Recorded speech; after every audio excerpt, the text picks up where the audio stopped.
to the following presentation of the National Football League.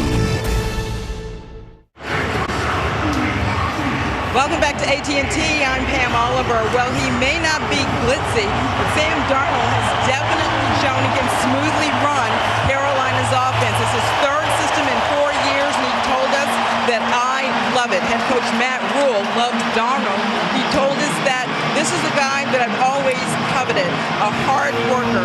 He's the first in the building and the last one to leave. Darnold is certainly showing that with the right situation, he can play some winning football. Kevin. Pam, he looks like a different guy. He's got this Panthers team off to a 3-0 start. But Carolina won the toss. They've elected to defer, so we won't see Darnold just yet as Tony Pollard, you saw him, number 20. There he is, back deep to receive for the Cowboys. And away we go. Week 4 in the NFL on Fox. And here we go. And Pollard will let it go over his head. And so we will see Dak Prescott in this offense first. Leads the NFL in completion percentage, 77.5%. Remember, suffered that gruesome ankle injury last year. Had to have 2 surgeries on it. Had a shoulder injury in camp. No one remembers that now, Greg, because he looks great. Yeah, some people wondered, would Dak be able to find his old self, you know, what we saw before the injury last year? And I would say not only has he found it, I'd say you could argue he's even playing better than he was last year.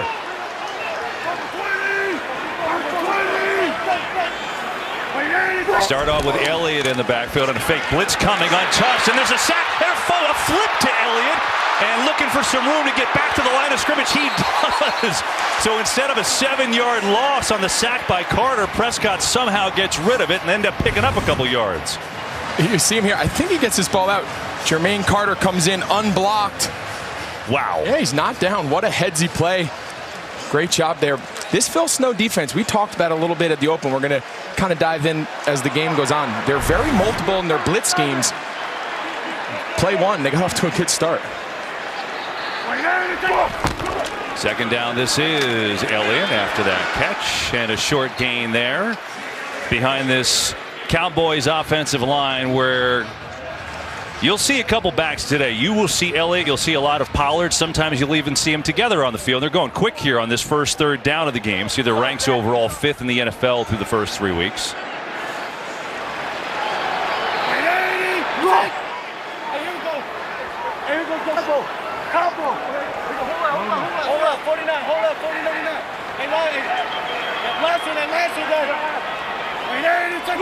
Panthers coming with a blitz. It's picked up. Prescott knocked down at the line of scrimmage.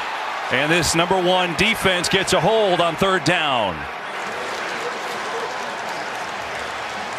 Brian Burns is becoming a superstar off the edge. His speed, watch the pressure he puts here. That's what causes Luvu gets his big hands up and knocks it down. That play starts with the pressure. So you see the pressure on play 1, the pressure on play 3. That's the formula for this Carolina defense if they want to keep this Dallas offense off rhythm. And they force a 3 and out to begin with. Alex Erickson back deep for Carolina. We'll call a fair catch right at the 20. And Pam told you about Sam Darnold and how they feel about him here in Carolina after getting out of New York. And the numbers show it. He looks like the guy we saw at USC. He does, and this is what everyone thought he always could be, right? He looks comfortable. He's a good athlete. He can get outside the pocket, throw on rhythm, throw off rhythm. He's a guy that can really do a lot. Joe Brady is a master at building offenses that suit the skill set of his quarterbacks. No different right now early in the year what he's done with Sam Darnold. And so far it's paying off.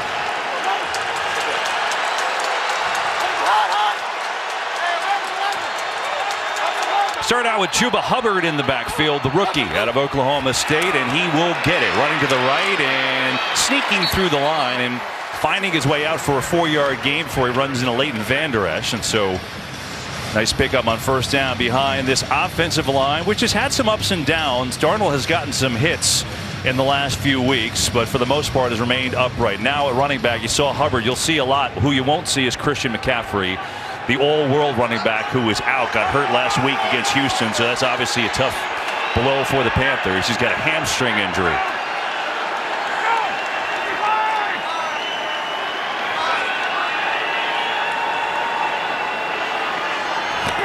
Second down, four-man rush, quick throw over the middle, incomplete. Tried to get it to Robbie Anderson, but Anthony Brown, terrific coverage, and it brings up third down. All week around Carolina, there was a lot about how do we get Robbie Anderson more involved. His targets have kind of been down. You see him try to target him there early. They've got to find a way to get him more involved early in the progression, early in the game, and settle him in. Right now, DJ Moore has really dominated the targets early in the year so far for Carolina. And Toja McCaffrey, with the Cowboys missing 3 key players on defense as well. 3rd and 6 for the Panthers. Rodney Smith just called up from the practice squad in the backfield. Blitz is coming. Darnold hangs in there. Now down he goes. Cowboys came with the heat, and Randy Gregory got home for the sack.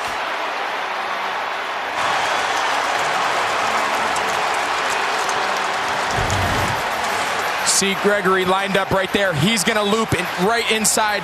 Matt Paradis tries to slide over. He's just so big. They call that going speed to power. He goes from a speed rusher to just a bull rush. He sets his head right into the center's chest, and Paradis gets run back right into the lap of Darnold. So each team forcing a 3-and-out in the early going, and now CeeDee Lamb, who is the electric returner for the Cowboys, would come with a punt block. Nearly got it. And this ball is high in the air, and a fair catch. C.J. Goodwin was the free runner at the punter. I don't know if he got to Charlton, the punter. We'll see, as there is a penalty flag on the field.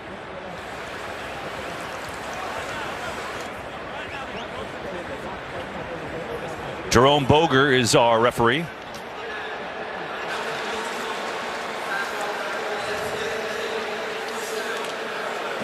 So it was on Goodwin, who lined up in the neutral zone, and will move it back 5 yards. So a couple 3-and-outs. Defenses with the early statement. Scoreless game here in Arlington.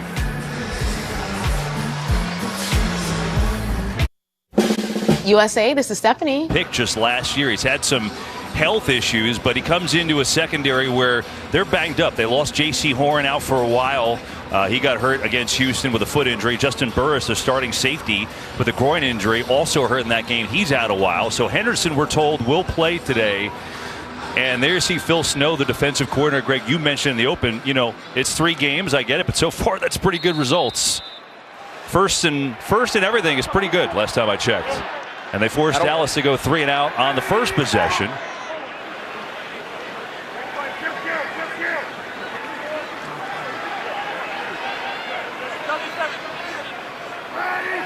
From the 35, it is Elliott with a big hole. Ezekiel Elliott with a first down and chugging his way out to the 49. A quick 14-yard run for Zeke.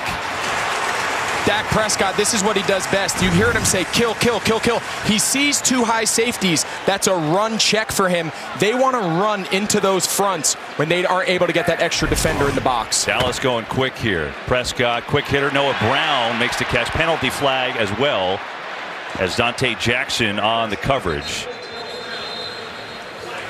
You know, the quick game is something they've been doing quite a bit, too. Not only the rhythm of the offense, but the quick passes from Dak Prescott. And they really consider it an extension of their run game. To them on first and second down, to get the ball out of Dak's hands into these playmaking wide receivers, let them run after catch in space. Number 86, 10-yard penalty, replay, first down. Dalton Schultz got a little overzealous there with his pick route. You're going to see him. He's going to go. We don't call these picks. We call them rubs. He's trying to gain. I don't like that call. They're trying to run a switch release there to kind of cause those guys to use each other. He ended up kind of just running right down the defender's chest, but I don't think it had much of an impact on the play. Agree. But it moves Dallas back, and instead of that gain, it's first down and 20 now.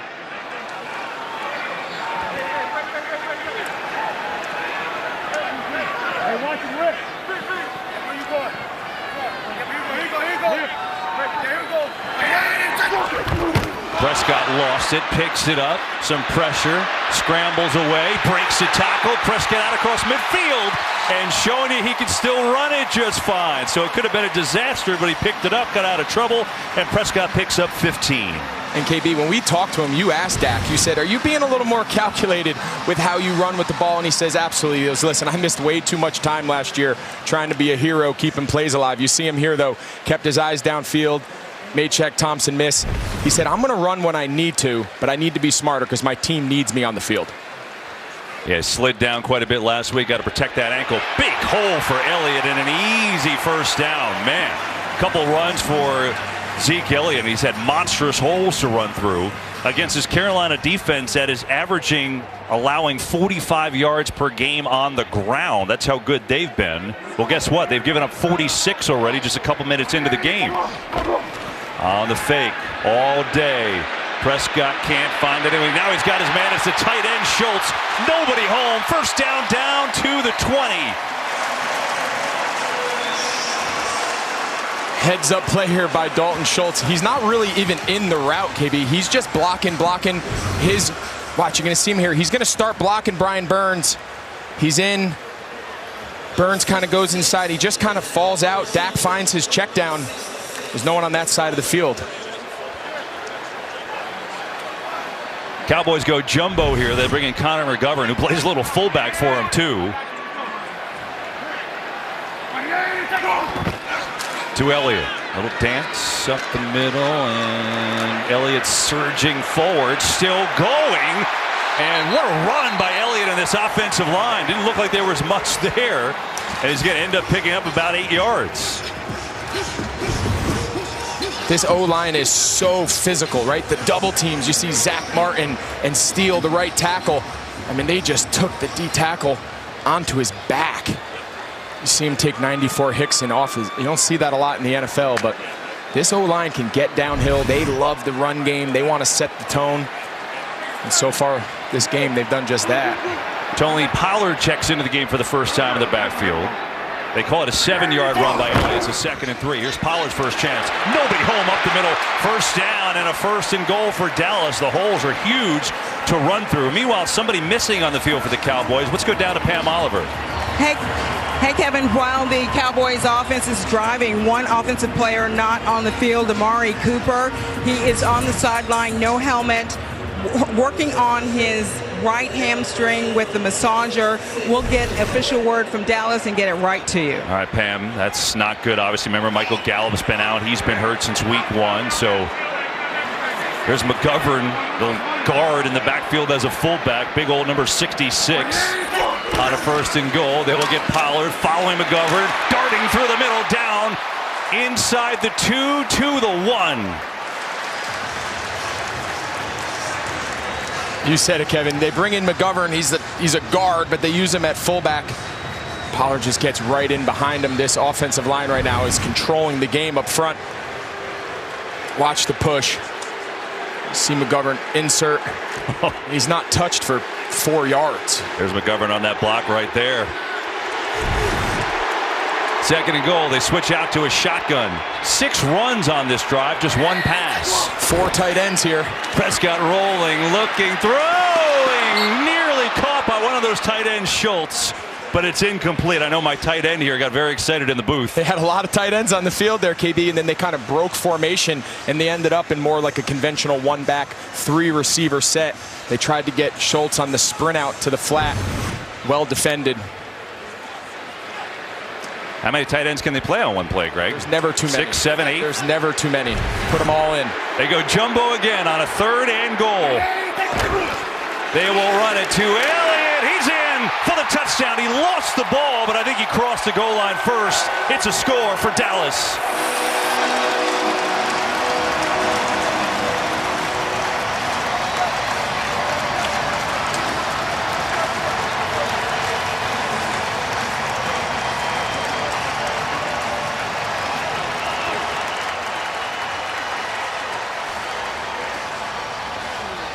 We talked in the open, Kev, right? They got an all-world quarterback.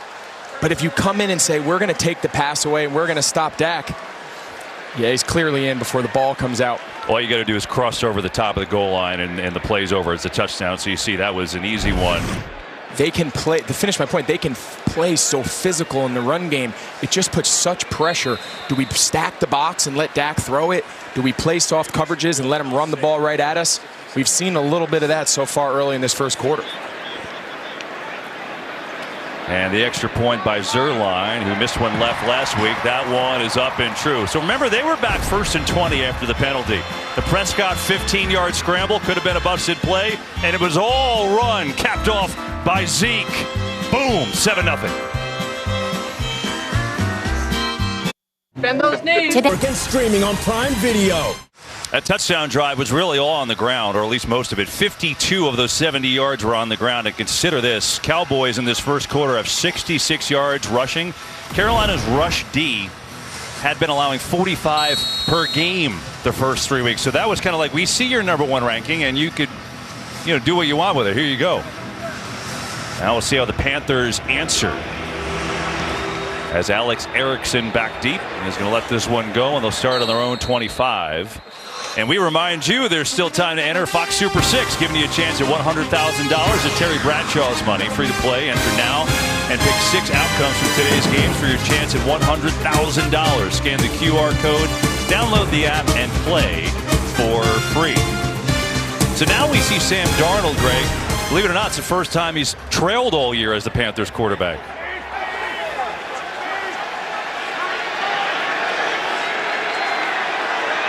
Again, no Christian McCaffrey, out for a couple weeks with a hamstring. Here's Chuba Hubbard right up the middle in a big hole and a first down. Hubbard's got 15 as he's up across the 39-yard line. The rookie out of Oklahoma State, who led the nation in rushing 2 years ago. I mean, he was a beast. Now getting a chance with McCaffrey's sideline. This is really well blocked. Nice job there by tight end 80. Ian Thomas holding off the end. Urban. You said it, Chuba Hubbard, this is a guy now that's been really, really productive. Granted, it was at the college level, but if they can just get a little of that production to make up for the loss of McCaffrey, it'll make a big difference for this offense getting by without him. On a fake. Darnold's got a lot of time. He's going to unleash it. Going deep down the field for more, and he missed him. Diggs was on the coverage, but he was beat, but Darnold could not connect. Let's look at this Dallas defense, Greg, under Dan Quinn, first-year defensive coordinator, no stranger to the league, former Falcons head coach, and certainly Seattle defensive coordinator, won a Super Bowl with them. There's one thing they're doing better than anybody else, getting turnovers. It is, and it all starts with emphasis. It starts every day in practice. He mentioned it, every day in team meeting, defensive meeting. They're all pushing and pulling in the same direction. He's coming in trying to change the culture of this defense. They've come under a lot of heat the last few years. Dan Quinn's been doing it at a high level for a long time. Bringing Ricci, the fullback, for the first time. On a second down, they'll pitch it to Hubbard, who gets a block. First down, and Chuba Hubbard into Dallas territory. He picks up 12 more yards. I love that they're still staying committed to the run. Watch the fullback here. He's going to lead. Chuba Hubbard's going to get right behind him. Again, really well blocked. We saw it on the other side with Dallas in their run game. It's nothing complicated. It's zone run, get hats on hats, and let running backs find and run to daylight.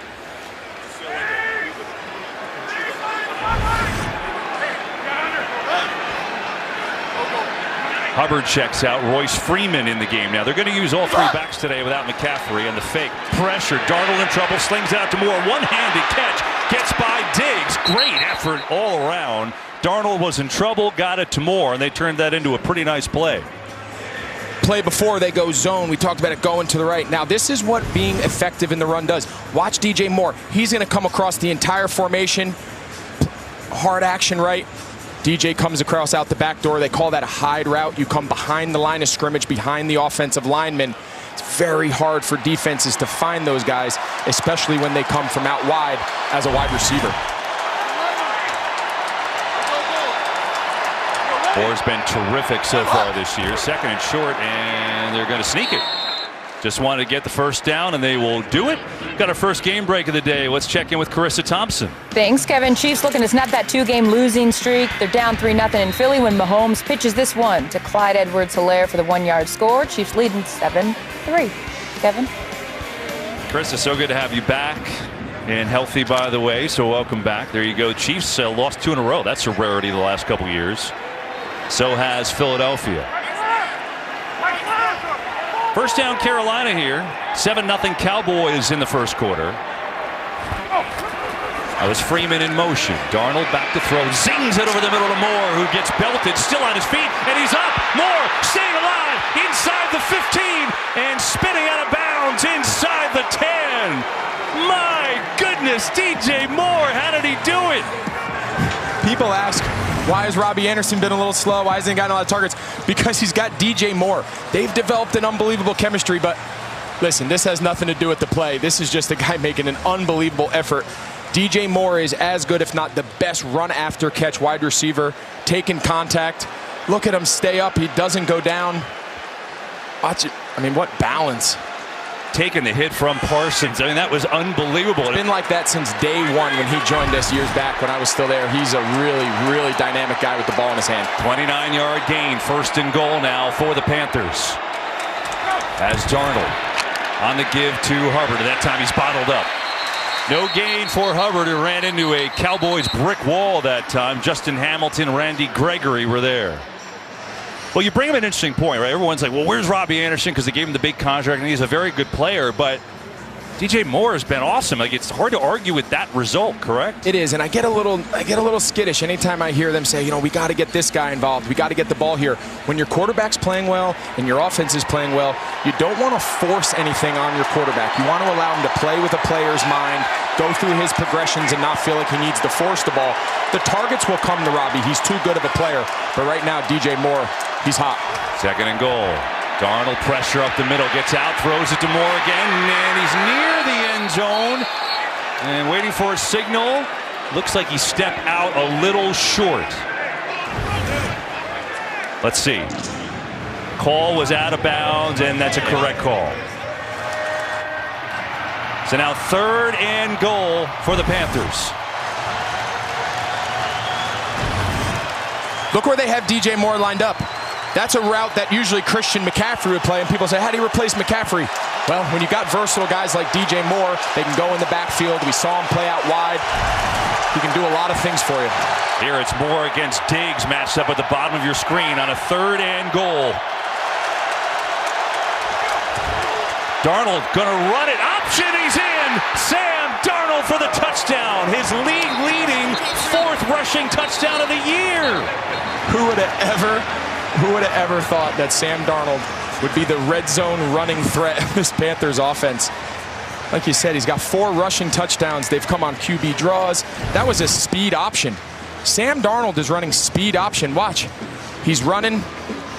He sees the lane. The defensive end takes the running back. Untouched. Really creative use of his athleticism in the red zone for a guy that's not really thought of highly as a runner.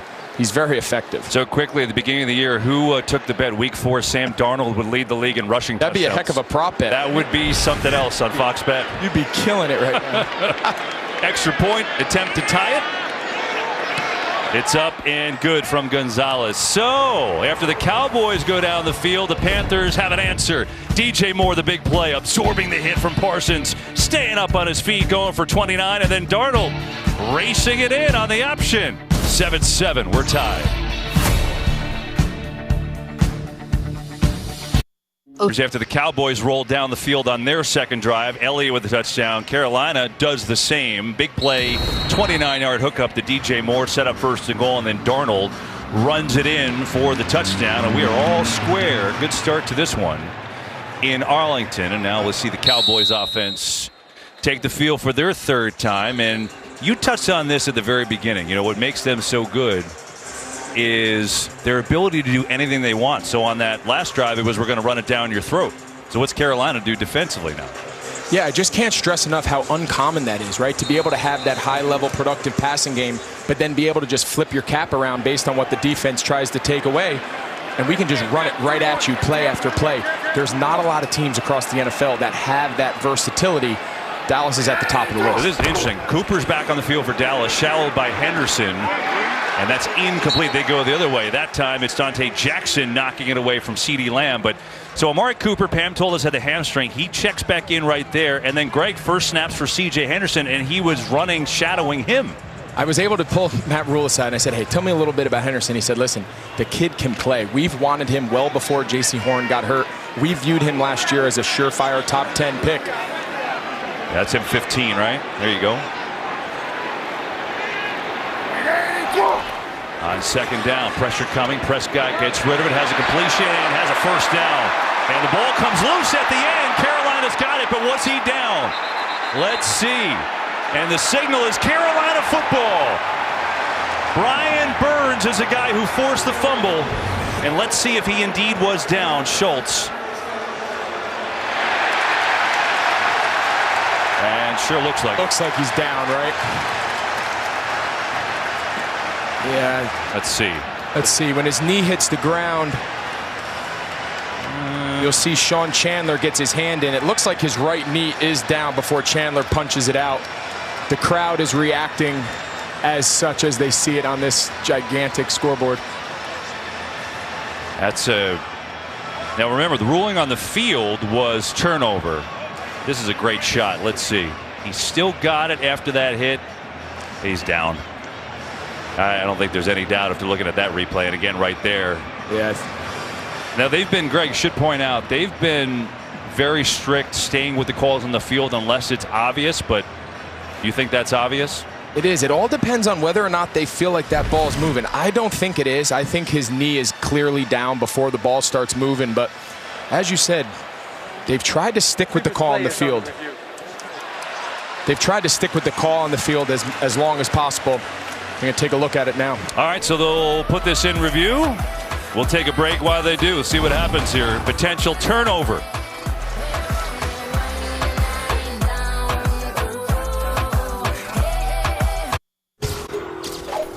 Mobile clothing consumption has doubled in the last 15 years. Percent off.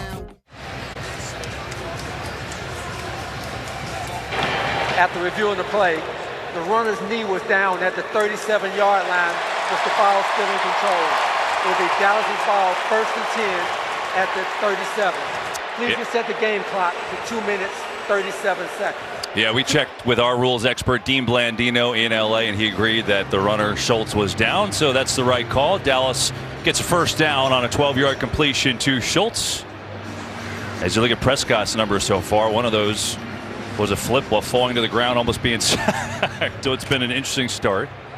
Cooper remains on the field for Dallas, so it appears, at least right now, that hamstring is okay.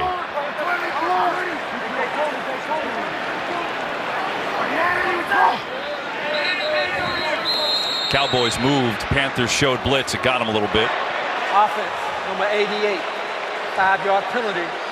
Still first down. It's on CeeDee Lamb, so that'll move it back. He sees Sean Chandler trying to time his blitz. He should just be watching the ball. So his reaction. Oh. I've been there. Been there. Draw. And Pollard gets swallowed after a couple of yards. Brian Burns all over him. Another game break. Let's check back in with Carissa Thompson. Thank you so much, Kevin. I wasn't the only one who had a bad week last week. Justin Fields did. Looking to rebound here. Hands it off to David Montgomery, who scores from 9 yards out, his second of the day. Bears had just one offensive touchdown over the last 2 games, Kevin. Now they have 2 today, up 14-0. Well, that's a positive for them. Here's Schultz, somehow snagged it and then gets drilled by Chin. And that time the ball's out again, and Carolina may have it this time. Jeremy Chin with the stick, and let's see who came up with it. That was a huge hit there by Chin. I thought Shaq Thompson was going to pick this. Look at him try to undercut this route. But now watch the hit, Jeremy Chin. He lifts him off the ground. Now again, was he down again? Tell from that angle. That the runner's forward progress had been stopped. Oh, wow. It will be Dallas' ball, 3rd down. So they're saying, regardless of whether it came out before he hit the ground or not, since his forward progress had stopped, they're calling it dead, not reviewable. That play is going to stand regardless of what you think about it. Well, yeah, you cannot review forward progress unless you're talking about the first down or the goal line. So in that particular play, it has no relevance. But I guess if you look at it, too, I think he was down for the ball came out again. So if you're looking at it from the Carolina point of view, now Matt Rule wants to say, I want to challenge it, but you can't challenge a forward progress unless it's first down or the goal line. Let's watch the whole thing again. I mean, that's a textbook tackle. How is that forward progress? Oh, the ball is loose right there. Ball is definitely loose on contact. Dallas is going to dodge a bullet here. Boy, that ball's out the second he hits him. That's a clear fumble. That ball's out on contact. Look at that angle. That's a great angle by our crew. Let's bring in Dean Blandino here. Dean, I'm curious about the forward progress call there. Take us through the mechanics, what you're seeing. Yeah, what the officials are looking at, they have the receiver with control being driven back. That would be progress. As you can see from our replays, the instant that Schultz is hit, the ball comes loose. It's not forward progress. But unfortunately for Carolina, this is not reviewable, and that's what they're telling Coach Rule now. You can't challenge this. Yeah, that is a big break. So, I mean, crazy, right? Schultz nearly fumbles on one play. They rule correctly that his knee was down, and there they get a big break. It's a bad call, as Dean told you, not forward progress. That should have been Carolina ball. Dallas see if they could convert on a 3rd and 2 as Pollard in the game at tailback. See Henderson right there in the slot. Give it to Pollard instead. Oh, what a hit! Pollard is stuck. He's not going to get there. Shaq Thompson flew through the hole and got some help. Wow! And a 4th and 2. Shaq Thompson is playing at an elite level of linebacker. Watch him run through. He sees the line pull, and he just hits the trigger, fills the gap. That lineman's got to pull a little tighter off the double team. You see Steele go too wide, but wow, that's filling a hole. It's a great play by Shaq. Physical game. Watch him. Watch how wide they pull, and watch how tight Shaq scrapes off the down block of Tyron Smith. See that? Steele is supposed to pull a little bit tighter to the backside of the left tackle, Tyron Smith. See him try to react late. You're never going to react and match Shaq there. That is so big time play. Great. Meanwhile, while we showed you the replays, Hassan Reddick was slow to get off. He did walk off under his own power. He was out before a little bit too, so not sure what's bothering him. He did walk off there. 4th down, and it looks like the Cowboys will go. They've got their offense on the field here. Do you like it? I'm not sure. I think on your side of the ball here, that's a long 1, right? That's probably closer to 2. You almost wonder they're going to try to get him to jump. We'll find out. 4th down, going for it. Prescott has time. Burns coming at him, gets away. Prescott looking to run. He's got it and more. Still going, Prescott, and he cruises inside the 35.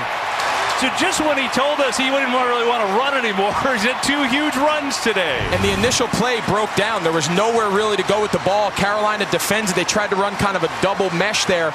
Man coverage, there's nowhere to go with the ball, but step 2 of the play is where guys like Dak Prescott just kill you. You have a great coverage, you have everything matched up, and he's just a great athlete, and he keeps the drive alive. Prescott has 36 yards rushing. He's got 40 passing. Gives you an idea how this game has started. Final 27 seconds of the quarter. Elliott is upended after a short gain. Melvin, the cornerback, came up. And that should take us through the first quarter. It's been fun. We've got the undefeated Panthers. Cowboys coming up a rousing win on Monday night. We've got a 7-7 game. Cowboys can maybe try to get one more play up here. So I think here they're going to try to get him to jump right before the quarter ends. And won't get that chance. So, you know, just when Dak Prescott said, yeah, I don't know how much I want to run anymore, his legs have got them going here today. 7-7 after 1.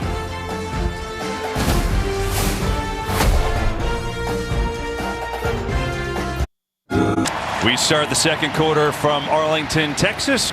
Good one so far. The undefeated Panthers and the Cowboys. 7-7 game. Dak Prescott using his legs a lot in this one. A couple big runs to keep drives going.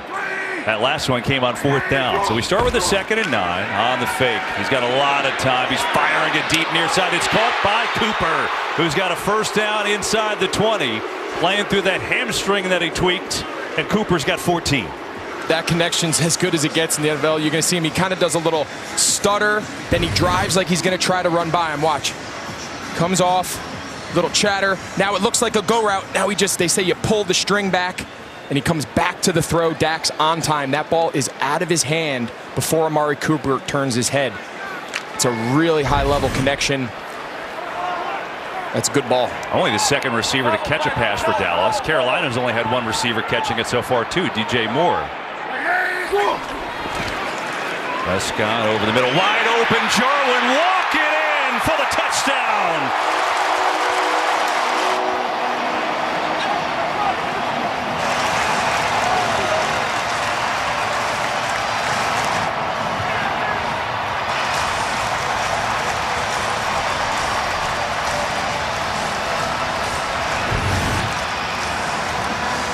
Watch the switch release here. You're going to see Jarwin go outside. That causes the rub.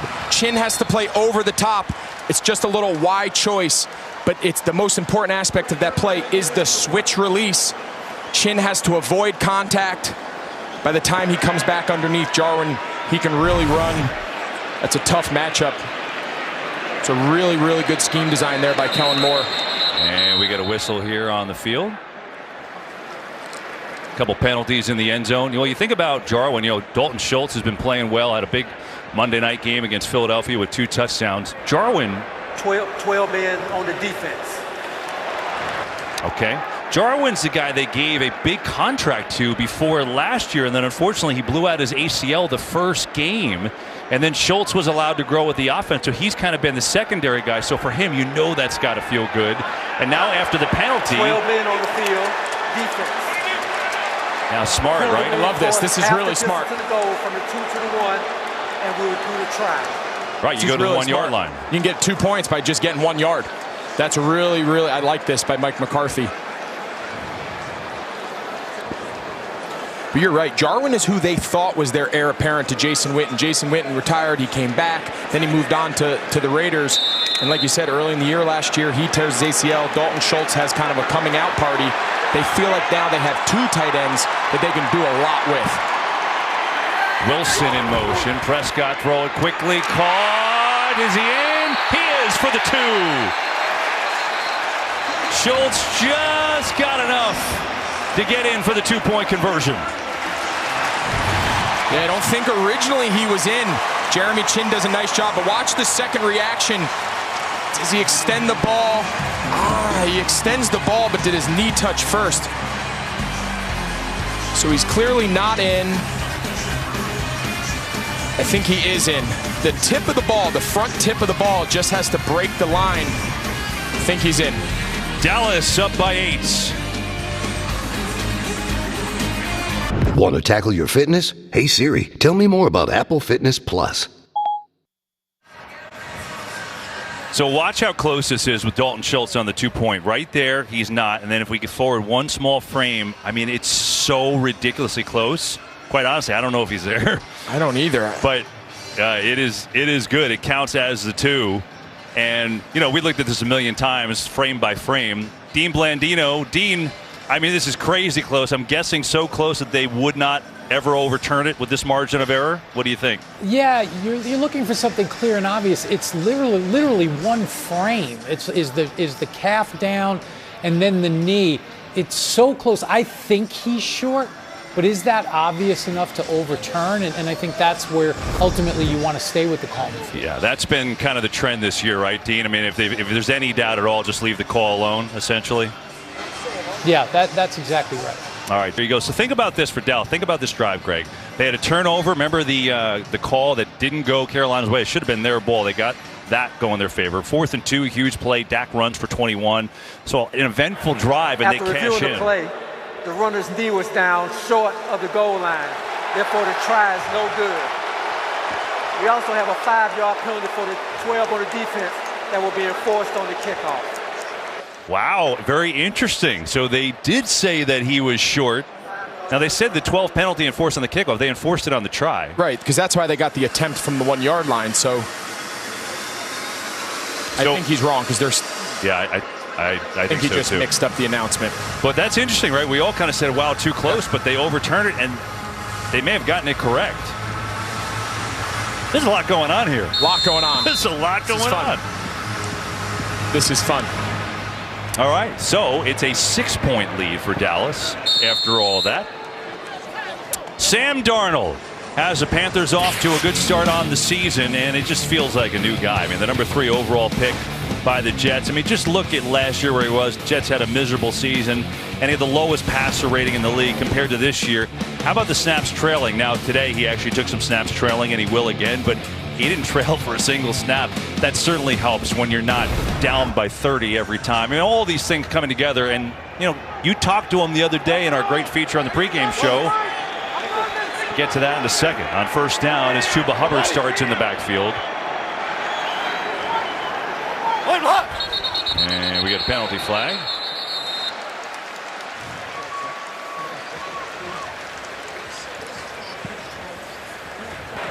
False start. Offense, number 86. 5-yard penalty. Still first down. So what was your impression sitting down with Sam and that feature they ran? He just felt like he was at peace. I got the notion that he was just really comfortable in this system. He was really comfortable playing for this organization. I think he views it as really a fresh start. And I get that, right? At any point in a guy's career, things don't go your way, get off to a tough start. Sometimes change of scenery is all you need. And so far, that's been the case for Sam Darnold. Yeah, he's fit quite well. First and 15 after the penalty. As Darnold, pressure coming, in trouble, and then gets off to Hubbard, who gets clobbered. Man, there's some hitting in this game. Anthony Brown on the tackle there. He feels the pressure just enough. He does a great job sliding up in the pocket. He kind of does an Aaron Rodgers where both his feet are off the ground. Nice job, but what a tackle. We've seen the secondary of both teams be really physical. Yeah, so Jeremy Chin on the last drive forced the almost fumble. These guys are playing hard.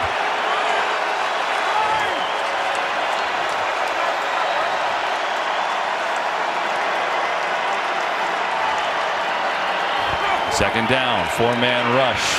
Gregory coming on the rush, throwing deep for Robbie Anderson. Makes the catch, but he was out of bounds.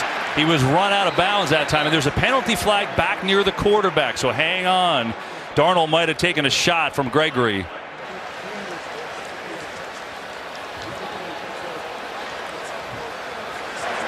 Personal foul, face mask, offense, number 75.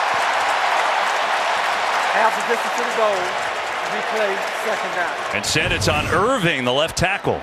Yeah, you'll see Irving here. He gets his hands on the back of his helmet, and he just rips Gregory's helmet off. That's pretty clear and obvious for the officials. Hard to not call it when the helmet gets ripped off. Yeah. You know, Joe Brady, the offensive coordinator for Carolina, in keeping with Darnold, I thought he had an interesting thing to say there. He said, I didn't talk to anybody when we got him because I wanted to form my own opinions.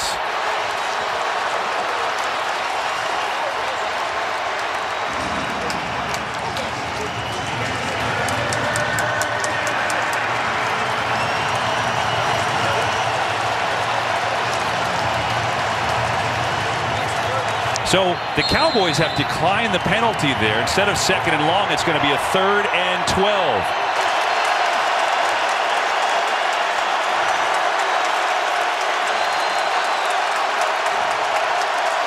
Something to watch, Kev. Mike Parsons has not lined up like he has the last couple weeks. He's playing a traditional off-the-ball linebacker in coverage here.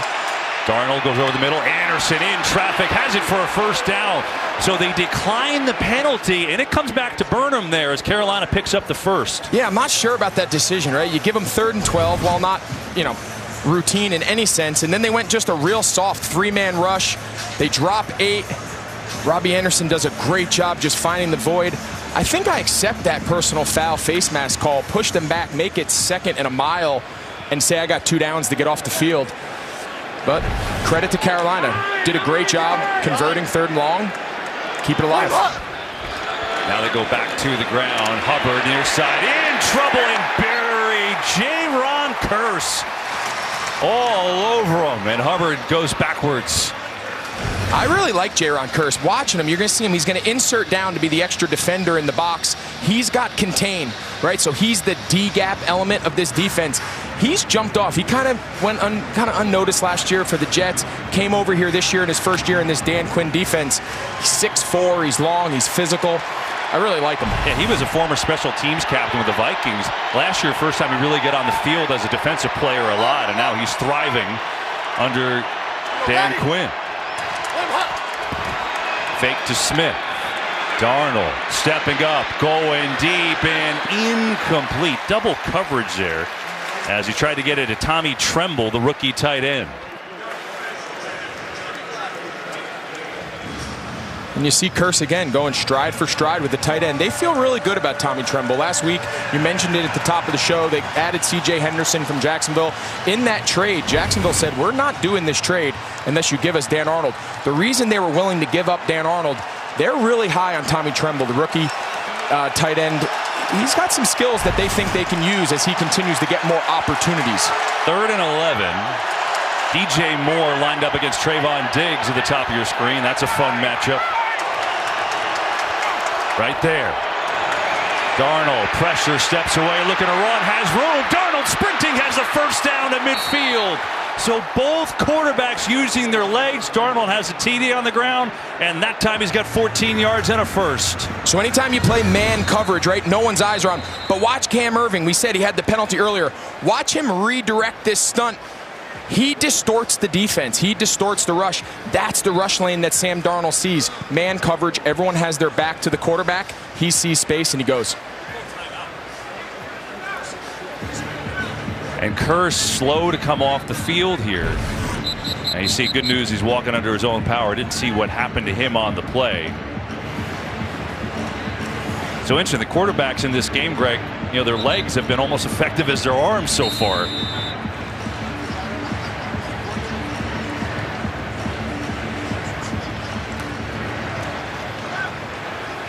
And a first down. Drive continues for the Panthers.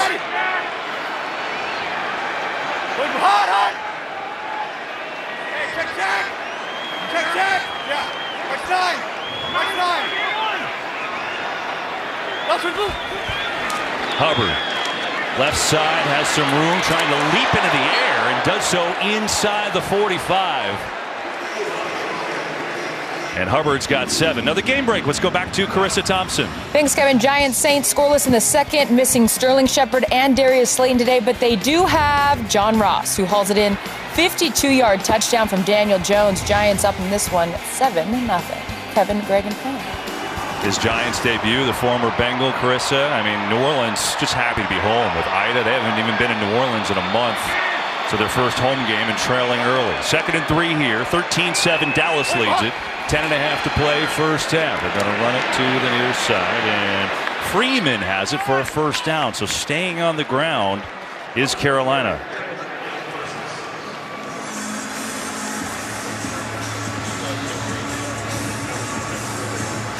So you were talking about Parsons. We've seen him a lot as an edge rusher last couple weeks. You know, Dan Quinn said, you know, this week maybe more of a traditional linebacker will rush him in key spots. He's been, as you noted, I haven't really seen him rushing at all, maybe a snap or two.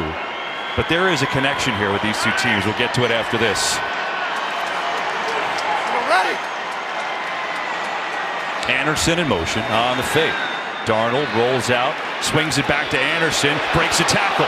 Anderson still going inside the 35, and that could have been a big loss, but he got away from Malik Hooker, and he picked up 5. So anyway, going back to the story, Parsons coming to Penn State. Joe Brady was an assistant at Penn State at the time. So Parsons comes in, says, you know, I'd like to play wide receiver at this camp. And Penn State says, all right, I guess, sure, you're kind of a defense player. Joe Brady said he was far beyond the best wide receiver in the entire camp. He said we just couldn't believe that this kid was a linebacker, pass rusher, kind of hybrid defensive player. And then one day he just decided, you know what, I'm going to go be the best wide receiver at the Penn State camp. He said he's a phenomenal athlete. Some pretty interesting backstory there. Really is. 2nd down and 4. Playing linebacker, and the Cowboys happy about it. Darnold, 4-man rush, blocked up. Moore comes back to get it for another first down. Man, is he good. Good hands by Moore working against Diggs to move the chains. Yeah, Diggs is kind of splashed early in the year. He's got a lot of picks, 6 through his first 15 games. But I don't think Carolina is going to shy away. They feel if Diggs is going to mirror DJ Moore, they feel like they can still win that matchup against what's become one of the premier defensive backs in the league in Diggs. Moore's got great balance. He's strong. We talked earlier about his run after catch. There's nothing really in his game that he doesn't do well. It's the 11th play of this drive for Carolina. You're ready. Darnold on the fake. Late pressure coming. Stays alive and gets rid of it. What a play to Smith. Penalty flag down. First down inside the 15. How did he stay up? Golston was all over him. So let's see what the penalty is now. Holding. Defense number 7. This penalty is declined. The result of the play. First down. Watching these quarterbacks is a blast.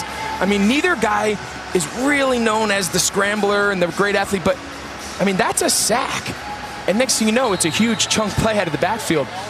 We've seen Sam Darnold impact the game with both his legs, his arm, on the move, in the packet, just like we have Dak do through the first 4 games of the year. Both these guys are playing really, really good football. Remember, Darnold had the big run on 3rd down, just like Dak did on the last drive to kind of drive home your point. Whatever you can do, I can do better kind of thing. There you go. First down. Darnold to throw it. Pressure coming. They set up the screen. They've got some room. Not anymore. Jalen Smith says, no way that's working. Nice play by the Cowboys middle linebacker. Yeah, try to get the tight end screen there to Ian Thomas. They were just a little off. So much of the timing here is when you see that when Moton releases and Miller releases, Ian Thomas has to be a little more inside those numbers. They call it a train track, and we're going to run up the inside. You see, they're trying to kick them out. The path there is inside edge of the numbers because that's where your offensive linemen are trying to clear the way.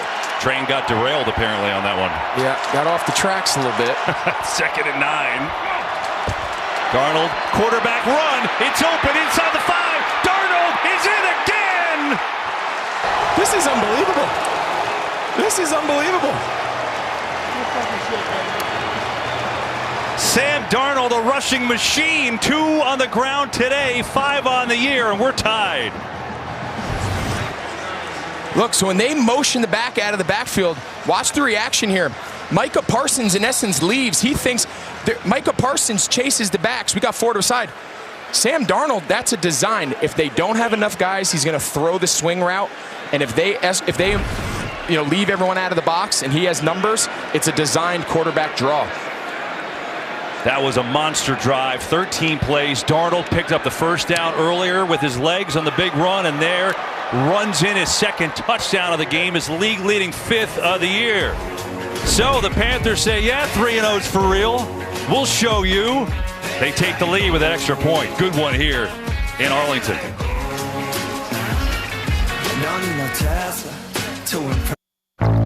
If it looks smart, can only be called F-150. Big scoring drive by Sam Darnold. 13 plays, 75 yards. He had a huge pickup of a first down with his legs, and then he runs in his 2nd touchdown of the day on a beauty of a play design, which Greg will show you right after the kick. And the Panthers lead the Cowboys 14-13 midway through this 2nd quarter. Greg, so show us why that play worked. So this is really a quarterback draw with a pass option. Once Royce Freeman leaves the box, you're going to see him motion out. Darnold's going to look. Now all he's going to do is he's going to count. He's got 5 blockers and he's got 5 men. Really, it's 4.5. Micah Parsons gives a lot of attention. That's the trigger for Sam Darnold to turn it from a swing screen to a quarterback draw. It's all just a math equation. We have more numbers than you. We're going to go in that direction. Really simple play design, really well executed. Now it's Prescott's turn to answer. Blitz, he sees it by Thompson. Incomplete. Lamb and Jackson. There's a penalty flag.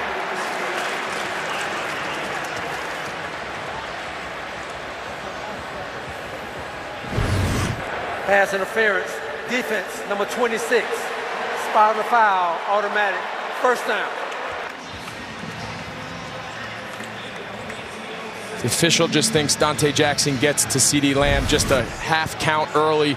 See him kind of wrap his right arm around his waist right in front of the official. Here's Elliott. Right side, not much. Got an injury update. Let's go downstairs to Pam. Hey there, Kevin. Panthers linebacker Hassan Reddick, he remains on the sideline from his team. He spent an eternity in the medical tent. I checked with the team. They said there is nothing official to report, although I did observe the medical staff working on Reddick's right shoulder, testing the strength in that arm.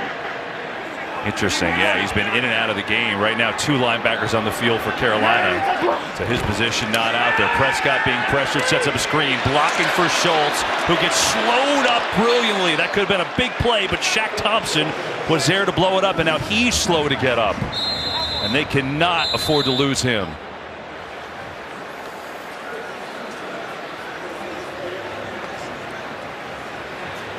Shaq Thompson in his 7th year. Greg was a teammate of yours. He's their best defensive player. Let's see what happened. Number 7. They have this screen set up really well. We talked about the landmark on the Panthers, but Shaq just blows it up. I don't know exactly what happened.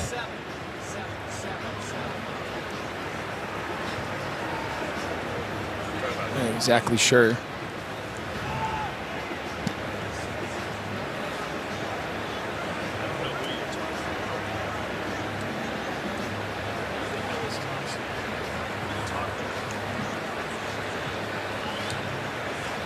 Hard to tell exactly what happened, KB. You just got to hope that Shaq Thompson can get up and it's nothing too serious.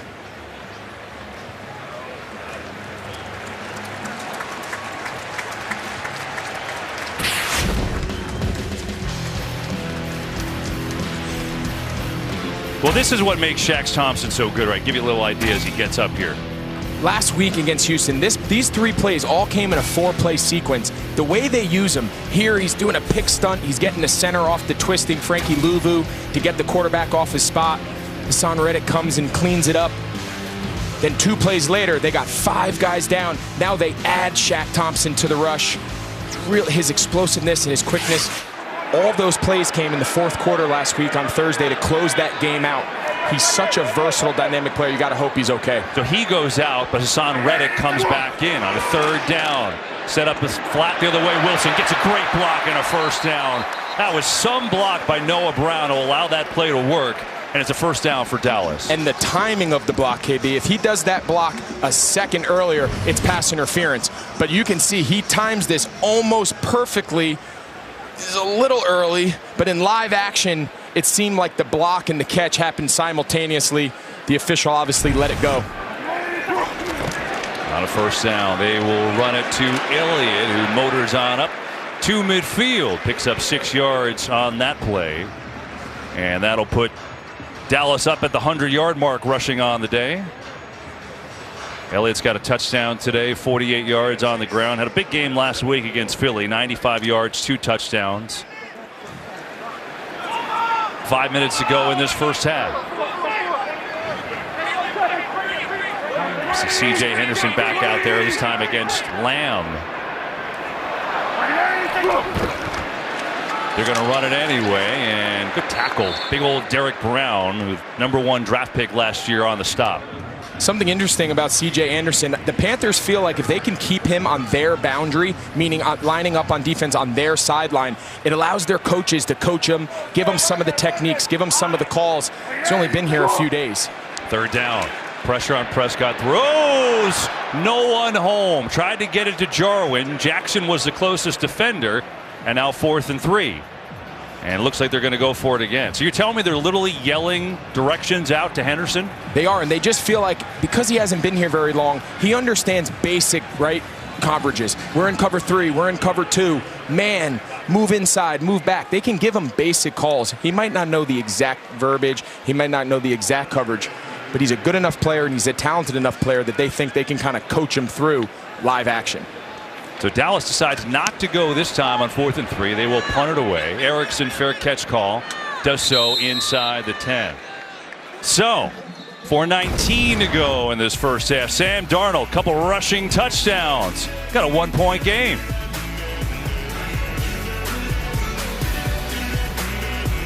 Eagles hoping to bounce back against the Chiefs. It's all coming up in a flash on the Verizon Halftime. Like that, Kurt. Look forward to seeing you guys at the half in 4:19. Both quarterbacks today, what are they doing? See the numbers. Rushing yards have been a big factor because each quarterback on their scoring drives has had big runs. Certainly Darnold with 2 touchdown runs. That's been a big portion of it.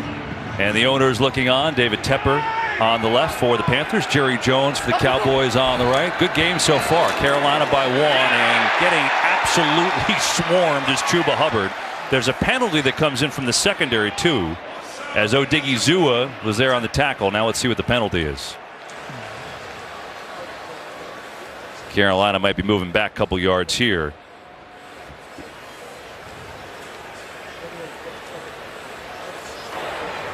Holding, offense, number 67. This penalty is declined. Second down. Okay. So that's on John Miller, the right guard. Just bring up a second down and 12.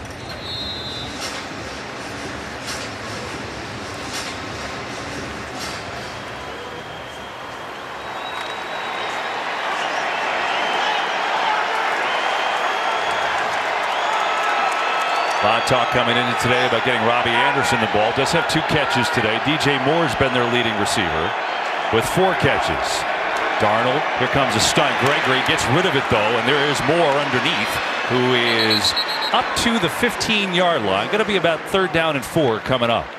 But really nice job there. Sam Darnold, they drop into a real soft zone. He goes through his progression quick, realizes nothing's really open downfield. Get the ball off to DJ Moore. Put yourself in 3rd and 4, 3rd and 5. Not every play has to be a highlight, right? That's the art of playing quarterback that gets lost in the highlights that we all wanted to see our guys make.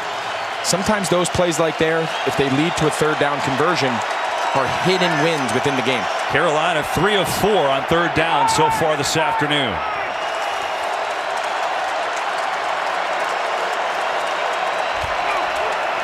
Looking at Robbie Anderson, throws behind him. Anderson, though, was his speed, able to recover and get the 1st down. Really good play design there. He brings Robbie Anderson from the right side of the formation. You see him, he comes all the way across. What this tells Sam Darnold is it's zone coverage.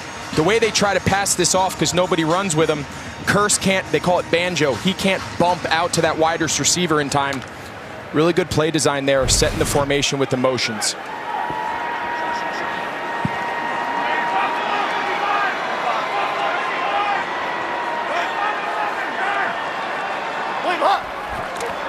Here's Hubbard. And dances his way across the 20 for a short gain. Another game break. Let's go back to Carissa Thompson. Thanks, Kevin. Saints trailing 7-0 on the winless Giants here. Jameis Winston connects with Juwan Johnson for a 15-yard score. We are all tied at 7. Kevin. All righty. Interesting game there. Winston's been up and down so far in the replacement year for Drew Brees. And Sam Darnold has been all up. Really no downs in his new tenure with the Panthers. And going to take us down to the 2-minute warning here. And Panthers with the football with a 1-point lead. And Darnold trying to get his team to 4-0 on this young season. 14-13.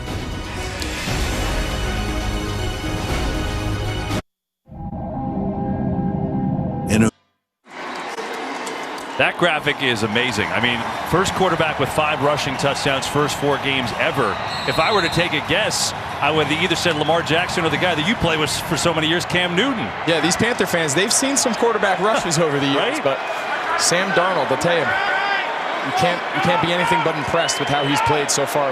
2 minutes to go in the half. Sorry, Greg. 2 minutes to go in the half. Each team with 3 timeouts. 2nd down and 8 for Carolina. 3-man rush. Make it 4. Here comes Gregory. He's got another. 2nd sack today for Dallas. 2nd sack for Randy Gregory.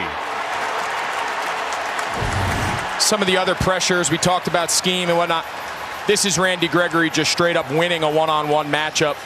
Just relentless. He starts up the field. Cameron Erving kind of sets too deep. He comes underneath. They teach the defensive ends, Kevin, when they get to the quarterback's depth, it's time to stop. We got to come back underneath the blocker to get in the face of the quarterback. It's exactly what you see Randy Gregory does. They call it a retrace. Cameron Erving just didn't have an answer for that. Yeah, it allows Dallas to call their first timeout, so 2 timeouts to go with plenty of time if they get a hold here. For Gregory, his first 2 sacks of the year.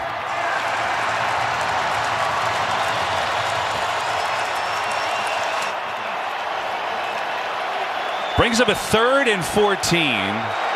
Wonder if we see Michael Parsons rushing the passer here. It doesn't look like it. He's still in the middle of that defense. There he is, number 11.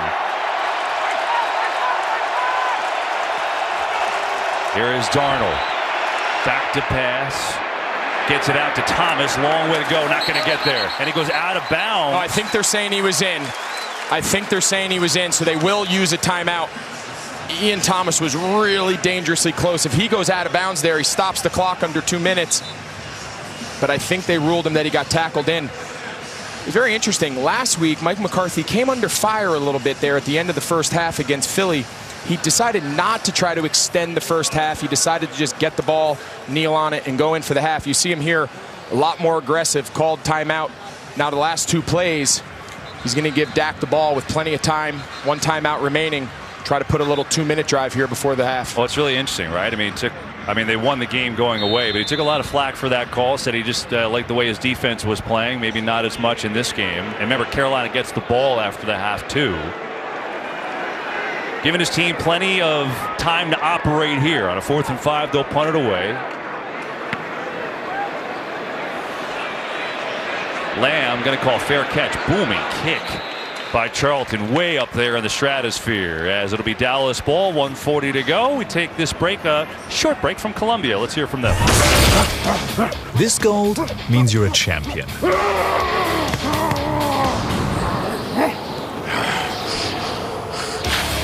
But this gold means you're a champion of warmth. Because Omni-Heat Infinity uses thousands of gold dots to reflect more of your body heat. Our gold beats cold. Omni-Heat Infinity from Columbia, the gold standard in warmth. We are back, 14-13. Carolina in front of Dallas. 1:40 to go in the half. Good news for Carolina. You see number 7, Shaq Thompson, is back. Hassan Reddick is back in the game. So 2 of their best defensive players are back in with the injury stuff they've dealt with. But a lot of time for Dallas. 1 timeout left. 1:40 to go in the half. You see some of those pressure looks we talked about earlier. Here they come with a blitz. Prescott sees it, gets it to Cooper. In stride, first down, into Panthers territory is Amari Cooper, and the Coop chance. He's got 20. And they're going to the line quick. Say Boye coming off the edge here. He's unblocked. Dak feels it, gets the ball out of his hand for a big chunk play. Great job there by Dak, sensing that pressure off the slot. You can see Carolina, they got guys walked up. All right, Shaq's getting them out of the pressure. You see him signaling, getting them into more of a coverage look. Just a 4-man rush instead. Prescott throws it way over the head of Elliott. Oh, Matt Rule caught it. Nice job, coach. Dropped the play sheet to get that one up. So it's a lot of talking there before the snap. There was, and I think all that talking, they blew the coverage. I think Chin is supposed to carry the tight end. They end up with 2. Look, he's wide open. So they checked from a pressure look to more of a 2-high safety zone look. No one carried the vertical number 3 receiver, in that case, Dalton Schultz. Carolina dodged a bullet there. Dak ended up going to the boundary. We said Coach Rule caught it. He actually got an assist, but it's okay. We'll count it as a catch. All count. Blitz coming. Prescott tipped and incomplete. It was tipped over the middle. I want to say it was Brian Burns who dropped from the pressure that time, who got it. Bring him 3rd and 10. Yeah, and Phil Snow, he's going back to what they know best, which is their pressure package. You can see him. He's bringing linebackers. He's bringing guys off the edge from the secondary.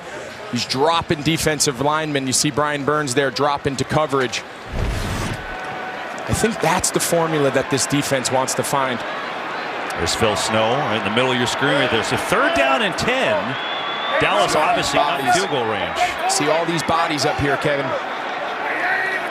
Some are going to pressure, some are going to drop. They're all going to come.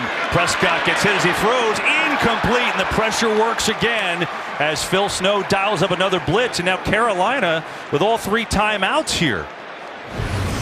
Credit to Phil Snow. You see all these bodies up front make it really hard. Franklin, again, comes unblocked. We've seen it now twice in that possession. The one time they got away with it, he got the ball out to Cooper early. That time, the pressure definitely affected his throw. And now here you are. You got 3 timeouts. Carolina's getting the ball just under a minute. Let's see how aggressive they are now trying to get a 2-minute drive to try to go steal some points. So the Panthers D holds. Here's Erickson. Going to fair catch this one right around the 10. So Panthers with all their timeouts. Sam Darnold, I know you talked to him for the pregame feature.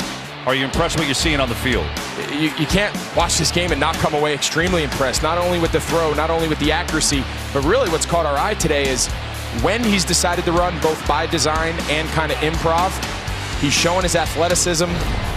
A lot of attention's on the other sideline, Dak Prescott, but Sam Darnold, he's answering the bell today and playing really well. And now you said, we'll see how aggressive they are. Backed up just outside their own 10, 48 seconds to go, but all 3 timeouts. Yeah, typically you want to get 1 first down before you go to hurry-up offense. You don't want to go incomplete, incomplete, incomplete. Arnold, pressure coming, in trouble. He's sacked inside the 5. He had a lot of time, but finally had to get rid of it. The 3rd sack of the day. That time it's Terrell Basham who got home. And now timeout is called by Dallas.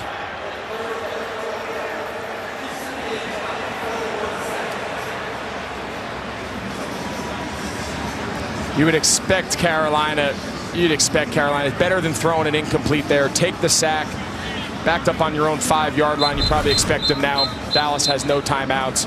Handoff. Let's go into the half with the lead. If they would have gotten a chunk play there and gotten a first down or gotten moved, you would have seen Carolina go into a little more of an up-tempo rhythm.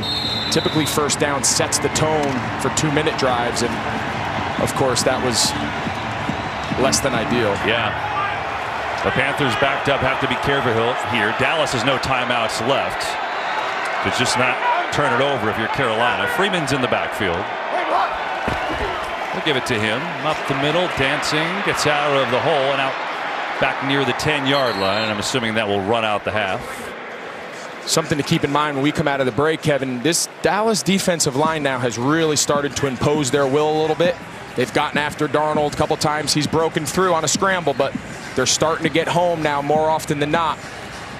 Let's see what answers Carolina has up front in the second half. And Carolina will get the ball to start the second half, too. Keep that in mind as we take it to the end of the first. Good game here in Texas, where the undefeated Panthers have a 1-point edge over the Cowboys, 14-13 on the strength of 2 Sam Darnold running touchdown. Kurt, Terry, Howie, and Michael, the halftime show coming up. And then we'll see you for the 3rd quarter in just a few.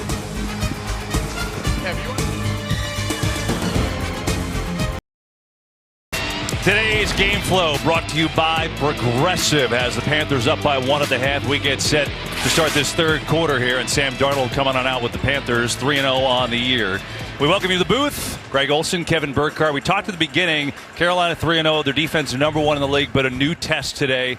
So how are they doing?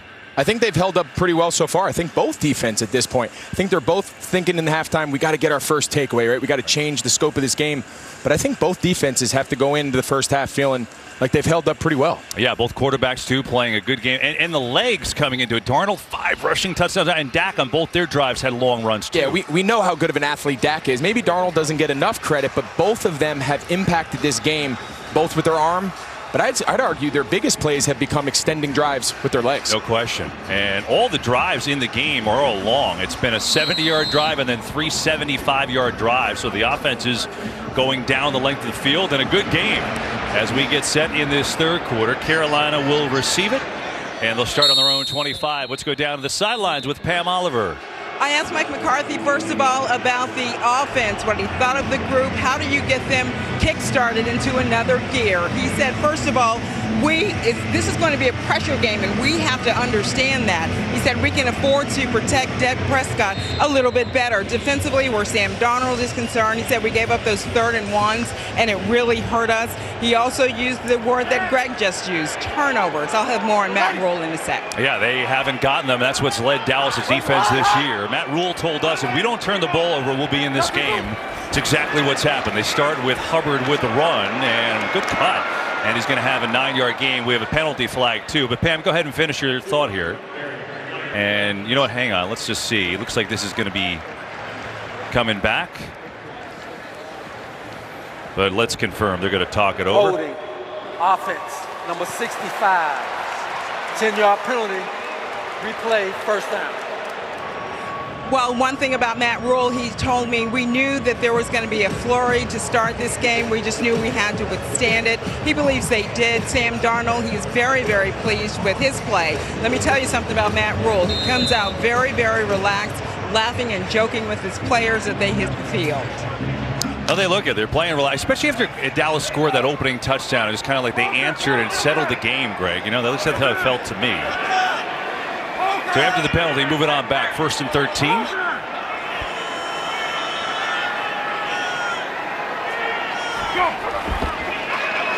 Darnold over the middle, Moore, good catch, right in stride. First down, turns it upfield. DJ Moore still going inside the 40. Oh, what a beauty to Moore in stride for 39 yards. They just beat the pressure, and he gets the ball out just in time. Watch Parsons with a little TE stunt. He's too late. Darnold does a great job hitting DJ Moore in stride. It was man coverage. Trevon Diggs got kind of mixed up there in the middle of the field, running around one of the other offensive players of Carolina, but you can see just how explosive DJ Moore is with the ball in his hands. He turns into a running back once he catches the ball. 99 yards on the game for Moore. Here's Anderson on the jet sweep, looking to get to the edge, and Anderson going to pick up 4 yards for Trevon Diggs, knocks him down. Yeah, something I thought was interesting that Pam said about Matt Rule coming out being a little more relaxed. The energy around the Panthers practice facility, maybe compared to last year in year 1 and year 2, so many guys I've talked to there say they can sense a more relaxed Matt Rule. He seems a lot more comfortable that his system is in place. Maybe last year he was really trying to make a statement, changing things from the past regime. They said he's a lot more comfortable, a lot more relaxed atmosphere, and I think that's a big reason why his team's playing so much better this year.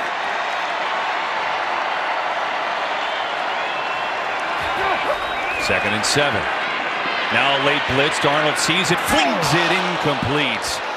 He was looking for Terrace Marshall, but could not complete it on a 3rd and 7 now. Well, listen, on that point with Rule, I mean, listen, your Carolina career essentially ended when he came in, right? I mean, so that's where a lot of the veteran leaders like yourself not back. This is a young team. And he knew for his ability to kind of put his stamp on this organization, he talked about how much respect he has for Ron Rivera and the success of the past regime. But he needed to get guys like me out of there and some of the older, more established guys. He needed his guys to implement his system, and I can't say I blame him. It's obviously worked thus far. He's got 6 Temple players, 3 players from Baylor playing for him. 3rd and down blitz. Darnold floats it incomplete. He got hit, and because of that, it was thrown behind DJ Moore. And Jaron Curse came in hot on the blitz. Yeah, before the half, we said it seemed like this Dallas defensive line, you see all these bodies up. They come, they twist, they stunt. You see Micah Parsons is coming. They're bringing the whole crew. They can really rush the passer. They're starting to get home. They're starting to knock Sam Darnold down. Right before half, we said, Kevin, let's keep an eye on that. It seems like they're starting to break through, and it came at a great time there on 3rd down. Meanwhile, they're going to try a 54-yard field goal with Zane Gonzalez. His career long is 56. Puts it up, and it is hooking, and it is no good. And that'll give the Cowboys really good field position. So Gonzalez can't connect from 54. And now it's Stack, and the Cowboys will take over down by 1 here in the 3rd.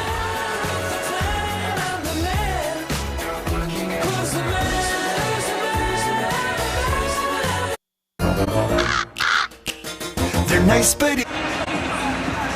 Cowboys take over good field position after the missed field goal, long one by Gonzalez. And you see they've had a couple long touchdown drives, but forced to punt on their last 2. Elliott dancing through. Look at this, Elliott. Good run.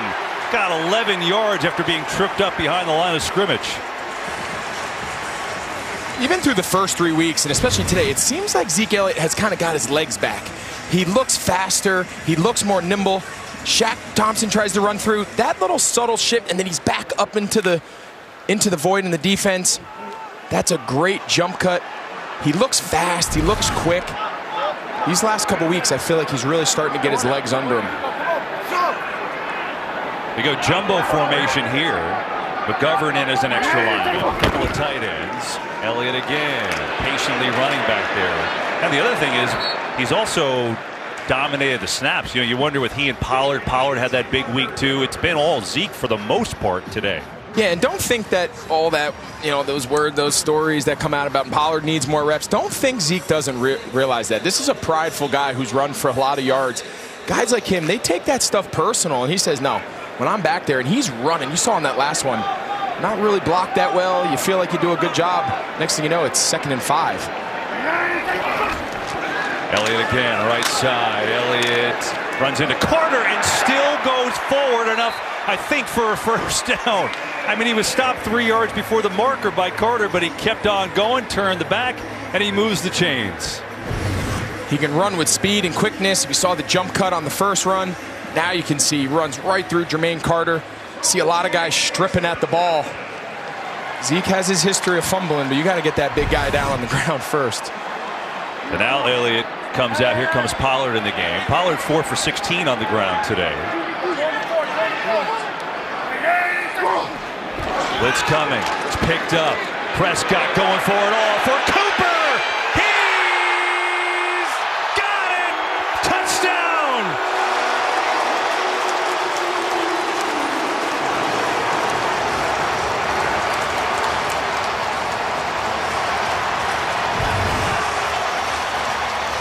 Let's see if he's in here. 1, 2. Yeah, he's clearly in. Great footwork. You see they got C.J. Henderson. He's just signed this week, out playing man-to-man against one of the elite wide receivers. Great ball placement by Dak. They call that dropping it in the bucket. I mean, he couldn't walk out there and hand him that ball in a better spot. It's nice to see Amari Cooper early in the game. He thought maybe he wasn't going to come back in. He did, and seems like that hamstring's just fine.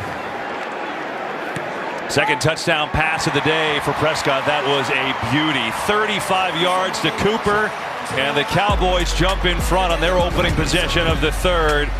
Dak dropping a dime, and Dallas jumps back in the lead. Make it 20-14.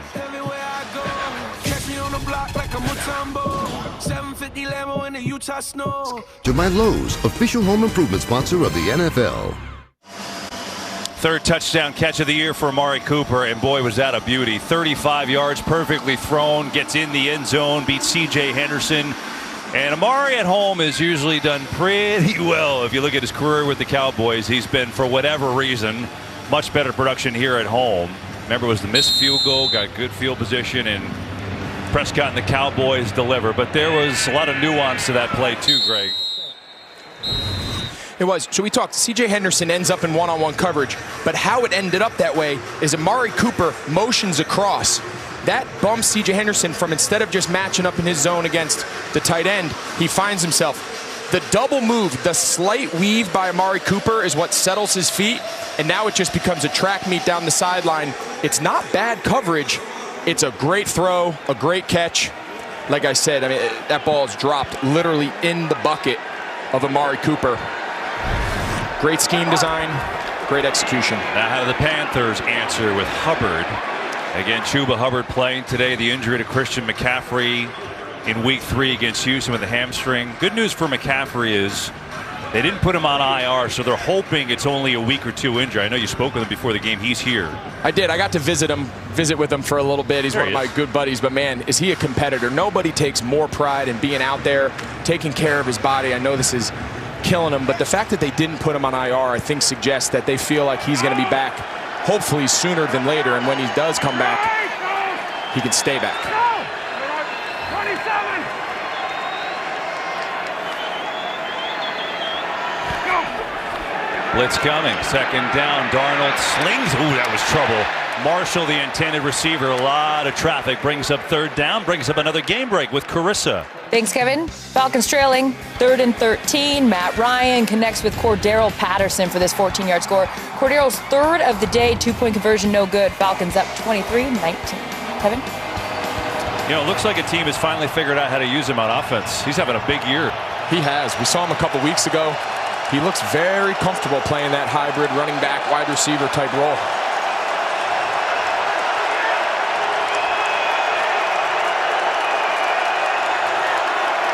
Micah Parsons here, lined up right over the center.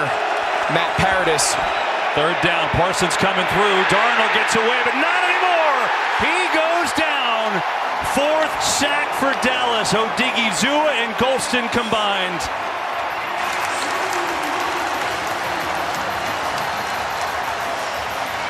You can sense this D-line here in Dallas is starting to feel it. Look at Micah Parsons. He's just going to take on the center, and then all the twist stunt. You said Odighizuwa, Golston, they got a lot of guys who can rush the passer. They're very multiple in their fronts. Give credit to Dan Quinn. He has done a really good job changing the culture of this Dallas defense that in the last couple of years has come under some fire. So after getting the touchdown, the D forces a 3-and-out. Here's Wilson. Call fair catch, another high kick by Charlton, but Wilson up around the 34. There's Dan Quinn in the D. He's got the backward cap going. You know he's feeling good. This defense gets a big 3-and-out, and they hand the keys back to Dak Prescott with the Cowboys in front by 6 in the third.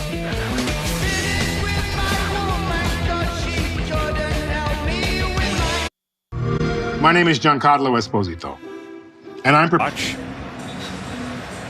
Cowboys pressure, turning it up. Up by 6, 9:10 to go in the third. And now let's see if this Panthers #1 defense can hold the fort. Prescott to throw. On the fake has CeeDee Lamb, who's been quiet today. And Lamb has his first catch of the day. So you talked about Dak Prescott's perfect throw last time. One of the beauties here is they hired a coach in Mike McCarthy who didn't touch the offense.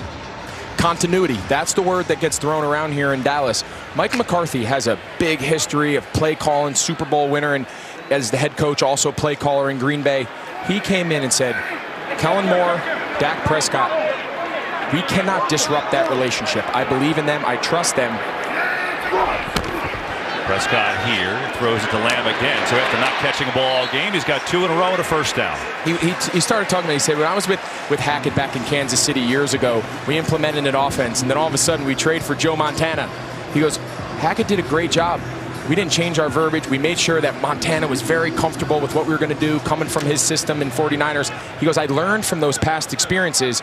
This whole system is built around Dak. Our team is built around Dak. I was not going to come in and disrupt that. Yeah, letting Kellen Moore do his thing. 3 years offense coordinator, was quarterback coach before that. And Elliott, huge hole! Ezekiel Elliott off to the races. Can he get there? Chin knocks him out of bounds inside the 10.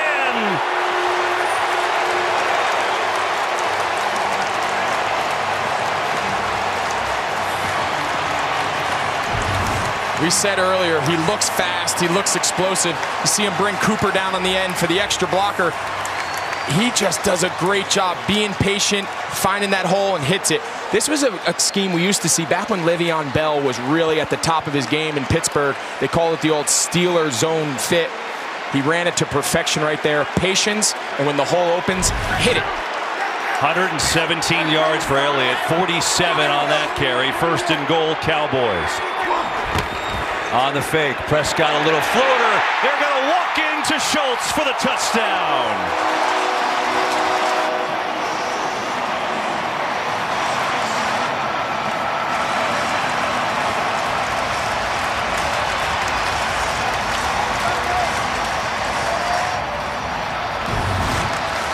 So Franklin, he has Schultz man. When Schultz blocks out, he pulls and takes his eyes off his man. This is man coverage, but when Schultz goes out to block Brian Burns, Franklin puts his eyes on the quarterback. That's all it takes. You got to have better eye discipline. You got Schultz, he's your man. Really well executed. Defenders just can't help themselves finding the ball. Really well executed. You see Dallas here trying to get back that early failed conversion by going for 2. Yeah, to make it a 14-point game.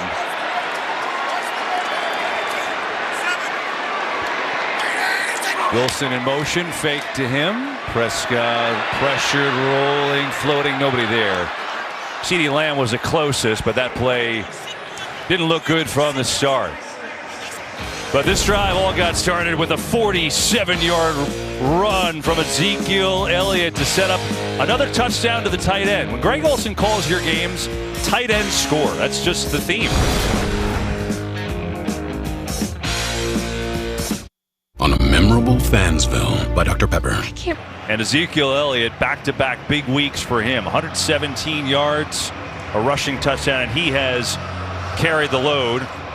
Certainly helps that their offensive line is doing a great job with the great Tyron Smith at the end of it. So now the Panthers with their first real duress of the season. We told you Sam Darnold hadn't played behind all year. Well, now he's behind a couple scores.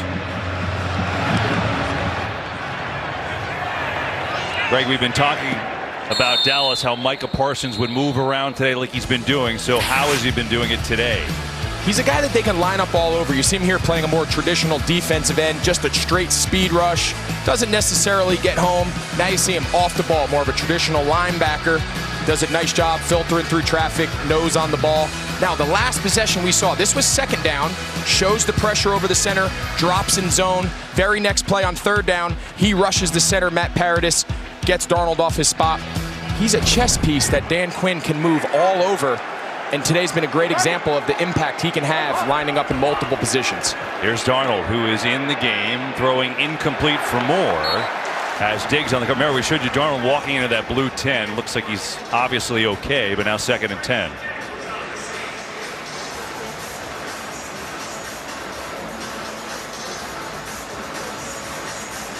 One thing Carolina has to do, you talked about, they haven't played from behind very long, so had often much this year.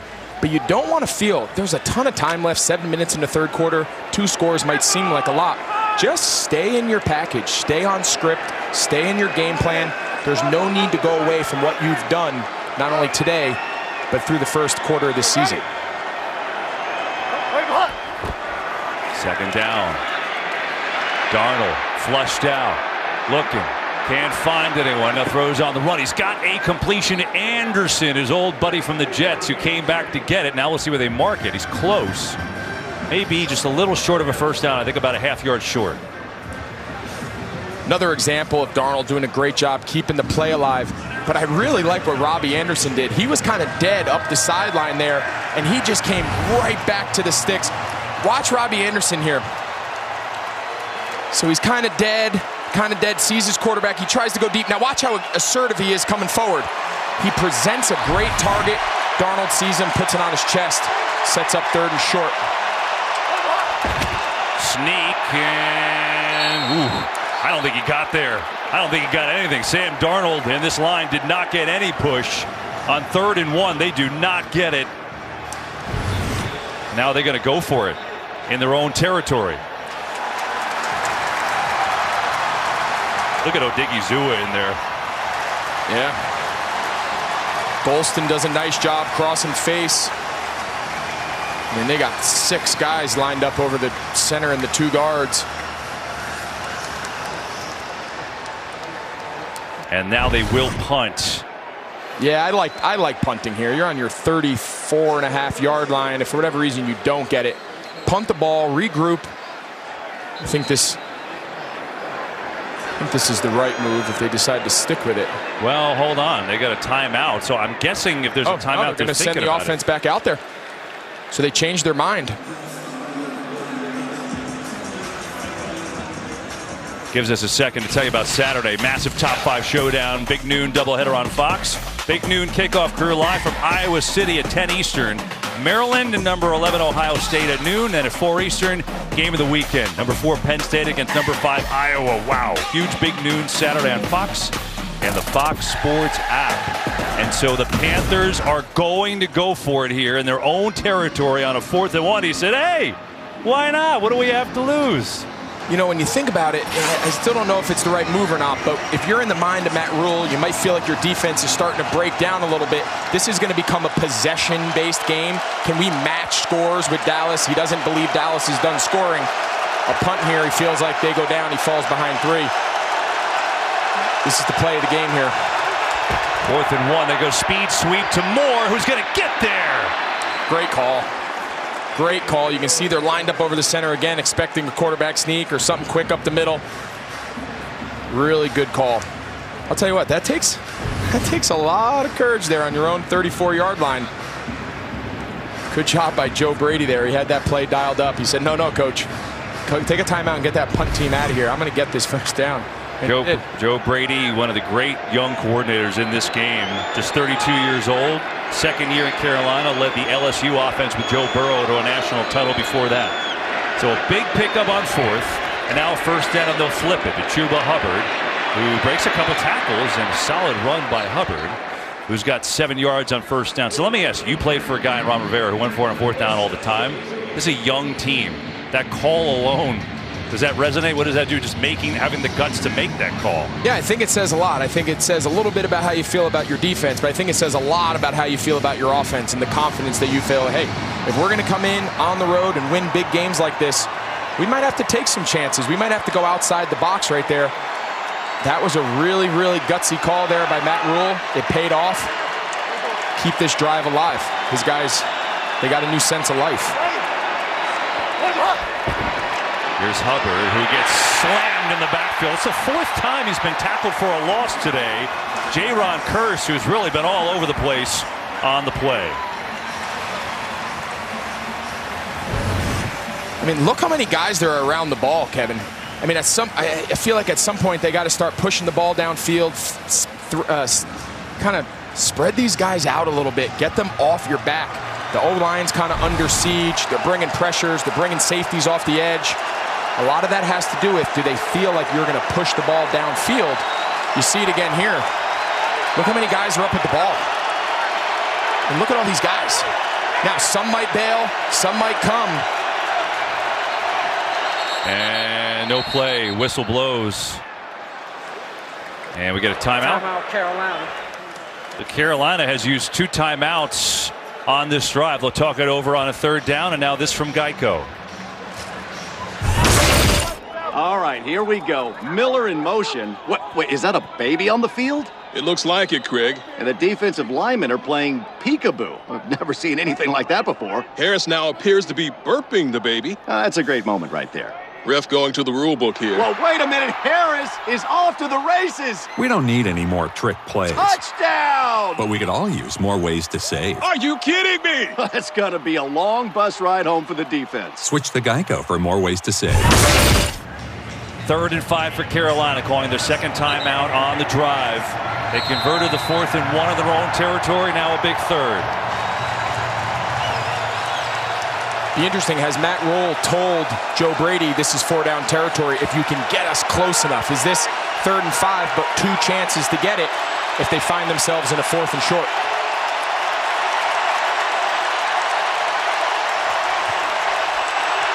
Darnold pressured, steps in and throws. Intercepted! Diggs has another one.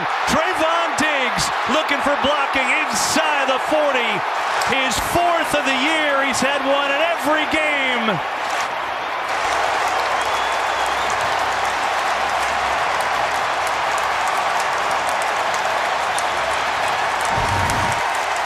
You see Diggs right here.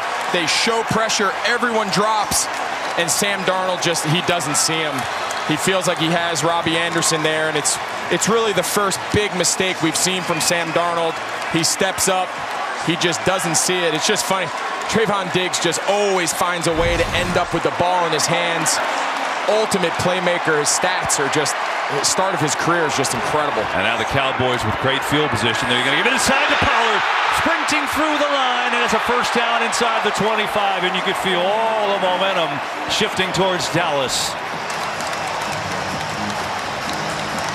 I mean, Diggs is incredible. He's got 7 interceptions his last 9 games now. Think about that. 4 straight game this year, which ties a team record. Everson Walls has that. 7 interceptions in the last 9 games.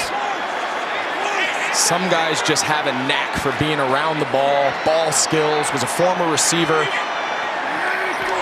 Talented defensive back. Here's Pollard. And now if the Panthers ever needed to make a stand on defense, here it is. Even though we're only in the 3rd quarter, you just feel this wave of momentum. So you see Diggs here. He's just going to fall back in his zone. He's reading the eyes, and he's just going to jump and rob that route. He's a safety playing what they call a robber. He's kind of the down hook curl player, which is that area of the field about over the tackle box, about 10, 12 yards. He's sitting there. and just robs it from coming from the other side with Robbie Anderson.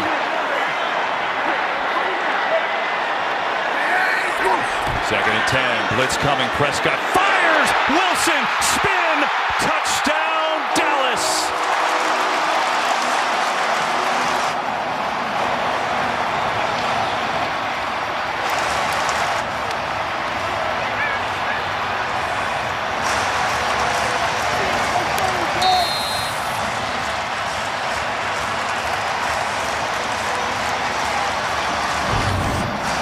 See Cedric Wilson right here, number 1.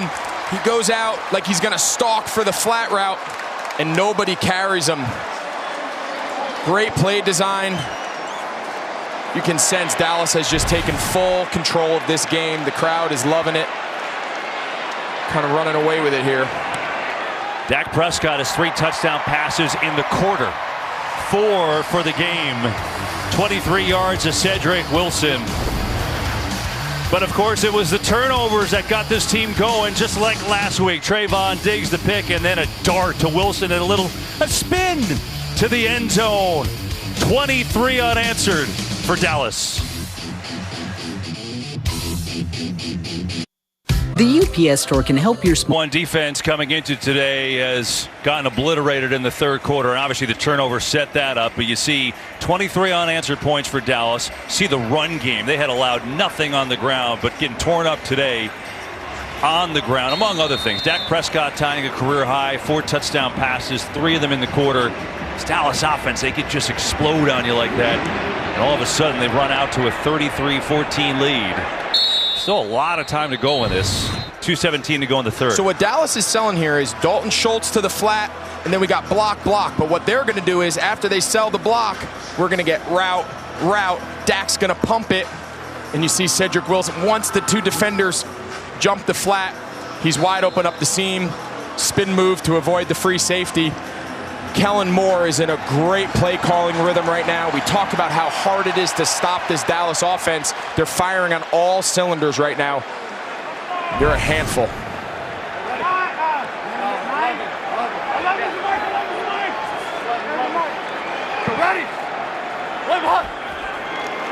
They'll stay on the ground and try and get back in this game across the 32. Hubbard, game break time. Let's check in with Kurt Menefee. All right, Kevin, keeping it on the ground is Taysom Hill. Second time he's done this today, running it in for a touchdown. And the Saints begin to separate from the winless Giants right now. They're up 21-10 early in the fourth quarter.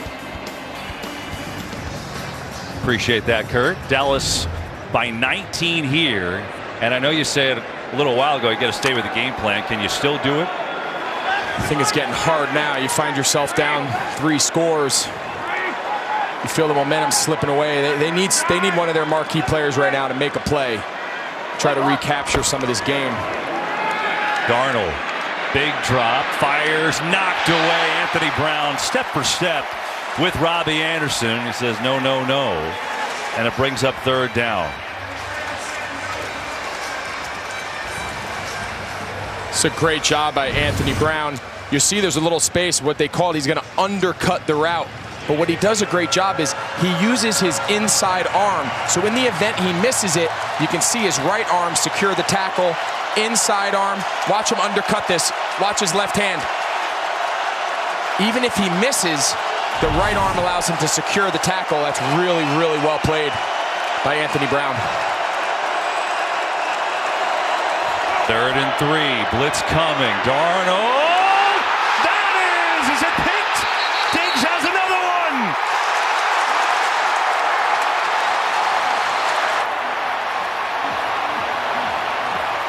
It's a feeding frenzy here in Big D.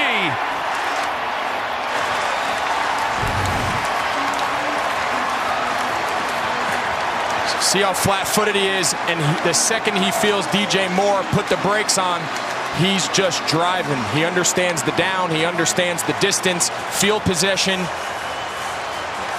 You can't discount when a team starts feeling like they're getting to the quarterback and the ball has to come out early. The rush and the secondary go hand in hand. If I'm a defensive back, I'm Diggs. He doesn't have all day to hold it. I can afford to just sit and drive, and that's a perfect example of what happens. Pollard in the game. Look where the Cowboys start this possession.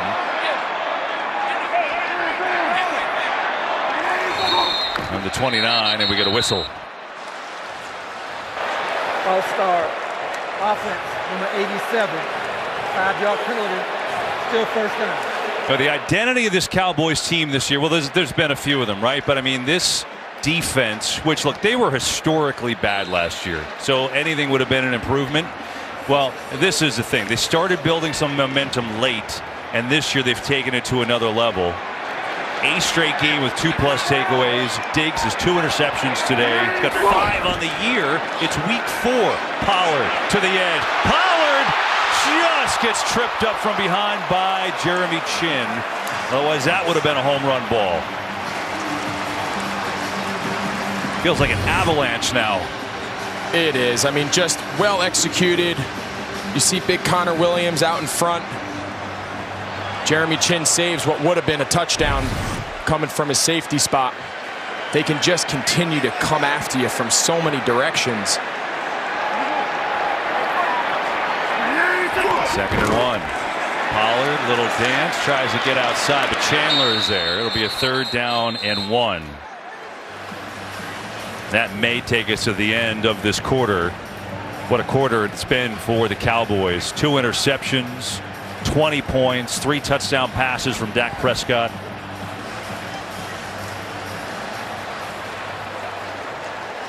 Five interceptions in 4 weeks. Is that good? I think that's good. Okay. I just looked it up. I think that's good.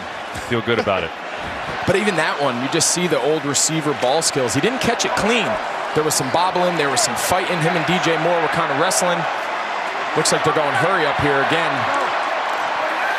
They will get a playoff. They will hand it off to Elliott. Just needed a yard. Think he got it. It's close. See where the spot is. Know this, that's the end of the 3rd, where Dallas took over this game. Now have a 33-14 lead after 3.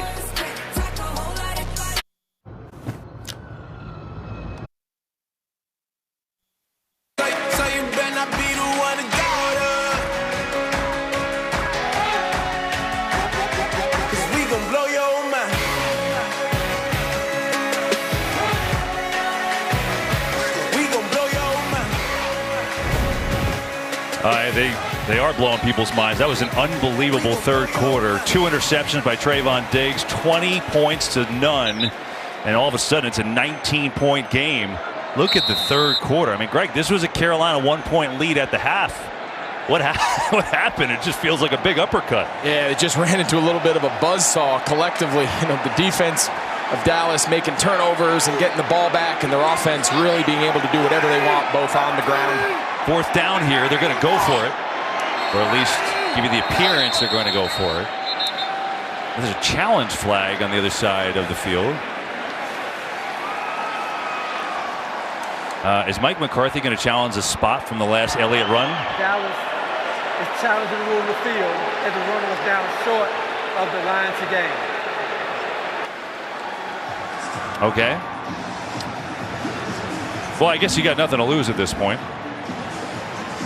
Doesn't think he'll need that timeout regardless.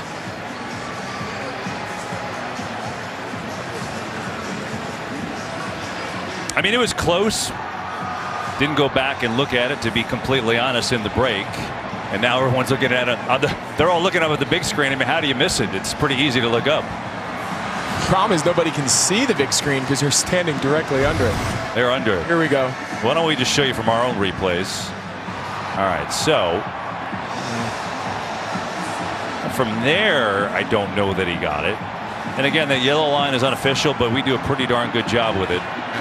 So ball's in Zeke's right hand, Kev. So even though it looks like his left shoulder pad might be, you could argue, is over the line, is his right arm where the ball is. It's very close. It's really close.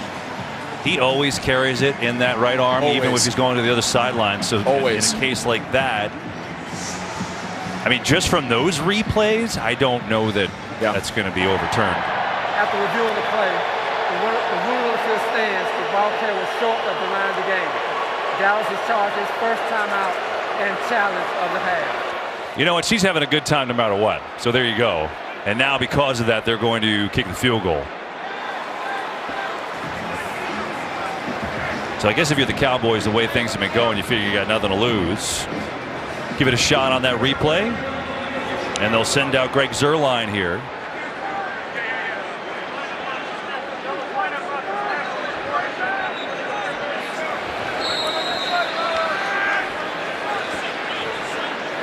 This will be a 37-yarder for Zuerlein.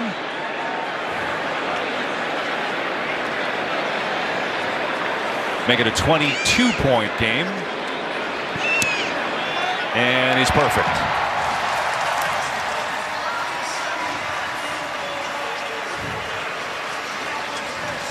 You know, we came on talking about Dak Prescott and this offense.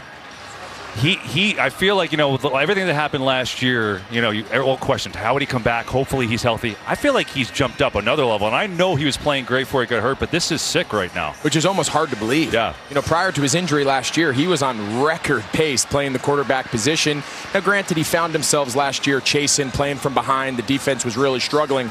This team, though, this has the making to make a run to not only win the division, of course, but to make it deep into the NFC Championship and compete for the conference. Oh. They're balanced. They're getting takeaways on defense. They're significantly improved. And I don't know what the plan is to stop this offense. We've talked about it a lot. They're so multiple. They're so versatile. It's a handful. You know, and I think your point about Elliott is so true, right? Everyone's like, well, it's not the Zeke of old. It's not the 2016 Zeke. You know what? He looks like the 2016 Zeke to me today. He looks fast. He looks energized. And you bring in Pollard. I mean, the second you see Zeke Elliott run out, you take a deep breath, and all of a sudden Pollard runs in, and you're like, oh, my God, I got to chase this guy around now. It's a lot to take in. That's why the Cowboys up big in this one. This week, Thursday Night Football on Fox. Matthew Stafford and the Rams against Russell Wilson and the Seahawks. Boy, is that a good one. Thursday, 7:30 Eastern, 4:30 Pacific on Fox, NFL Network, and streaming on Prime Video. Are the Rams the best team in the NFC? Or are the Cowboys the best team in the NFC? I think right now, you got to say maybe the Rams. I think they might be a little bit better on defense. Now, granted, it's hard to say after today with the turnovers and how well Dallas has played, but I think the two of them are at the top. You know, the usual suspects with Tampa. They're always going to be in the run. NFC is pretty loaded this year. Of course, everyone's saying, what happened to Brady? We get it. Brady and the Bucs are the defending champs. I'm not leaving them out. They'll still be there at the end. Just talking. Here's Darnold. Is sacked by Parsons. Number 5 for Dallas. Yeah, Rodney Smith here. He has Parsons, and he does a nice job picking him up, but he tries to cut him. If you're going to try to cut him, the ball's got to come out. The second the ball doesn't come out, an athlete like Parsons is going to get back to his feet, continue to play. So that's either got to be quick game and cut, or if that's a drop back and hold it, the running back there has to stay on his feet and stay between Micah Parsons and Sam Darnold. Cowboys had 4 sacks on the year, 5 sacks today. Darnold over the middle, got a completion there, and that is Smith who gets out across the 30. This Cowboys defense is really flying around this year. They bring in Dan Quinn as their new defensive coordinator, and look, they are no doubt predicated on turnovers, on their young players. This is coming into the game. Odigizua has a half sack today. Parsons just got another one. But yeah, 8 takeaways, add on 2 more today, and this is all coming into today, but you see the identity here, and it's funny, we showed you Parsons and his impact. They're so young. Odigizua has been awesome, but he gets overshadowed by Parsons. You see all the numbers today, the pressures, the turnovers. It goes hand in hand. 3rd down, blitz again, they get it out to Marshall, and he is tackled short of a first. Jordan Lewis with a short-handed tackle.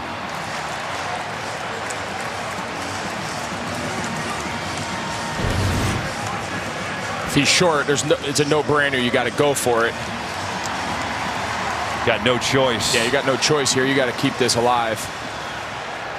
Down by 22. And look, there still is a lot of time left, but you got to get something on the board here. 3-score game. 4th and 1.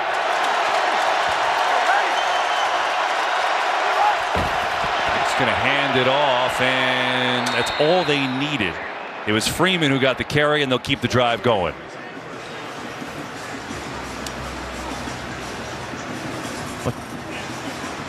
So they pick it up. We talked about the formula for Dallas, the young guys contributing, Parsons, Odighizuwa.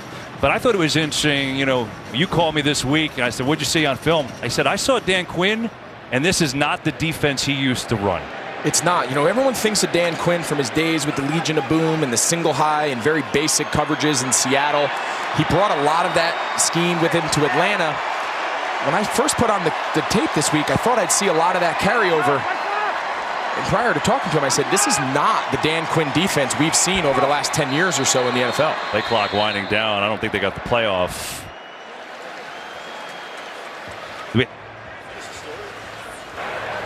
Before the play clock expired, timeout Carolina, their first of this half.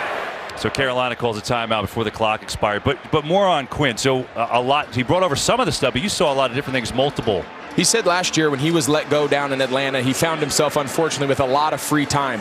And a credit to him, a guy who's had a ton of success as a defensive play caller in this league, to be able to go back and reflect and say, what I'm doing working anymore? Is what I'm doing a good fit regardless of my personnel?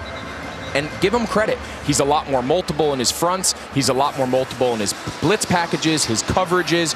And you got to give a credit to a coach when he can recognize and look in the mirror and say, hey, I need to evolve as the NFL evolves. Just because it worked for me in the past doesn't mean it's going to work for me now. And he has completely changed the feel and the look and the culture of this Dallas defense. He said, I don't recommend getting fired and going to Hawaii to doing all of this, but you know what? He used the time wisely. Credited our Laura Oakman for a lot of help on the mental side. So Dan's done a wonderful job. On first down, here's Darnold over the middle. Oh my goodness, what a hit, and we get a flag. DeMonte Casey on the big hit on Tremble, and they throw the penalty flag. Hopefully Tremble's okay. Wow, I saw that one coming. KZ had him lined up, coming from depth. He hits him in the shoulder. Unnecessary roughness.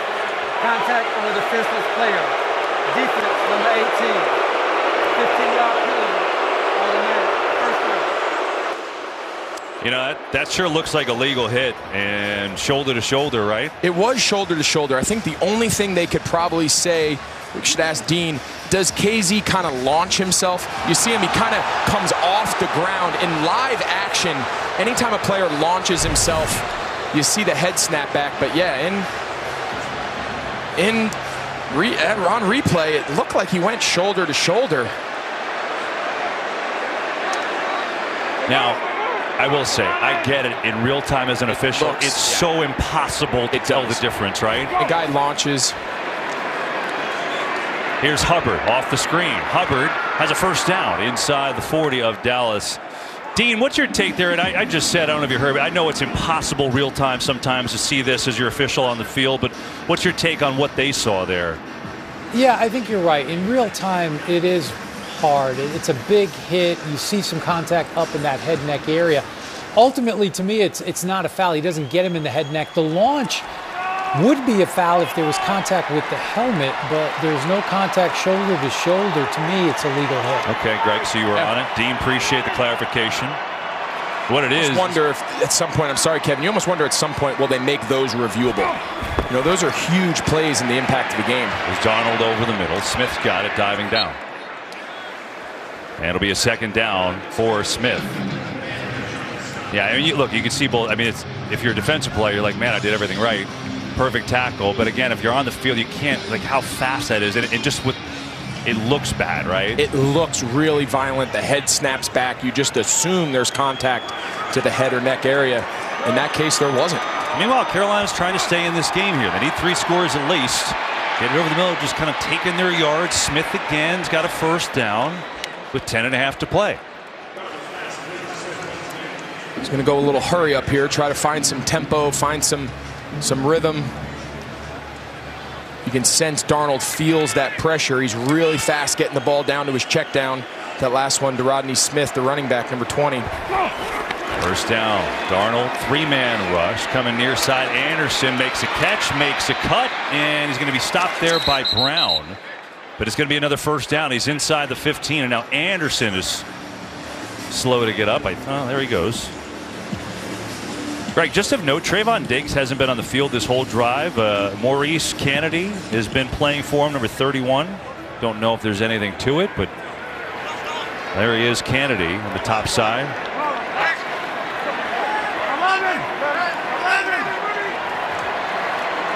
First and 10, Carolina.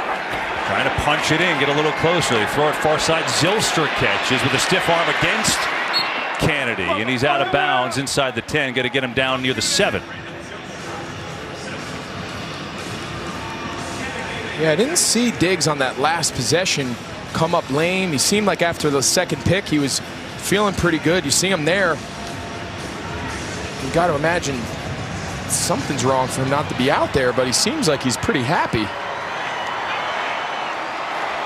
Al Harris, the defensive backs coach, he knows a thing or two about picking off passes, right? Did one that won a playoff game back in the day. 2nd and 2 for the Panthers. Here's Darnold. Pressure up the middle again. Darnold racing away, firing, and it's caught for the touchdown to Moore. And the Panthers kind of methodically rush up the field and trying to stay in this game, and DJ Moore's got the score. Really nice job there by Sam Darnold buying time. You see Odighizuwa, he gets pressure. He goes again inside of Cam Irving. Darnold feels it, flushes out wide. DJ Moore does a nice job breaking off his route, being friendly on the scramble drill, coming back. They're still alive. There's some fight in these Panthers, right? And I think if you're Matt Rule, there's no moral victories in the NFL. I don't know how this game's going to end up, but to see the fight from his young squad who's against the ropes on the road, it's a good sign. Sure is. Extra point. So they're going to need 1 2-point conversion at some point. They don't take it there, but still in the game. Down 15. A lot of time to go.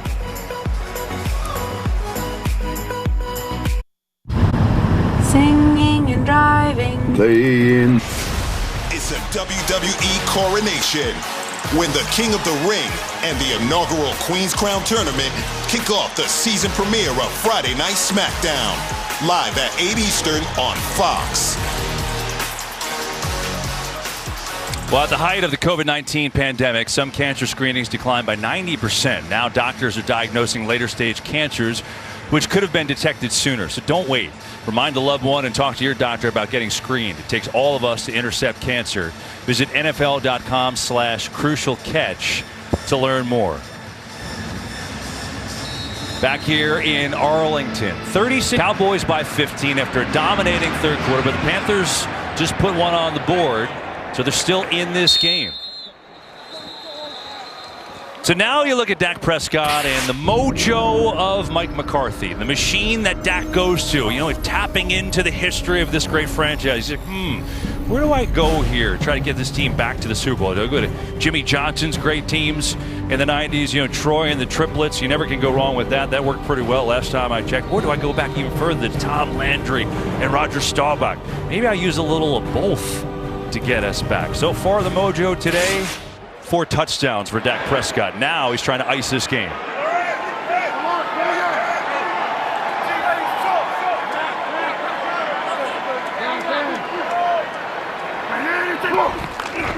A start by running a huge hole for Elliott, who picks up a quick 10 yards and a first down for the Cowboys. Another game break. Let's go back to Carissa Thompson. Thank you, Kevin. Giants trailing 21-10. Daniel Jones finds Saquon Barkley down the sideline for this 54-yard score. 2-point conversion good. They're down by 3. They do have the ball again at the 2-minute warning. Kevin? Giants looking for their first win. That'll be a big one for them. Appreciate that, Carissa. Ezekiel Elliott, 127 yards and a touchdown today. 47-yard run in that mix as well. Give it to him again, right up the middle. He's had a soft landing spot up the middle a lot today. It's been a good room to run behind this Dallas offensive line. Yeah, you got to give credit. Connor Williams, Tyler Biadasz, I mean, Zach Martin, they're really, really moving the interior defensive linemen here for Carolina. They've found something, and they're going to continue to go after it as they try to close this game here in the fourth quarter.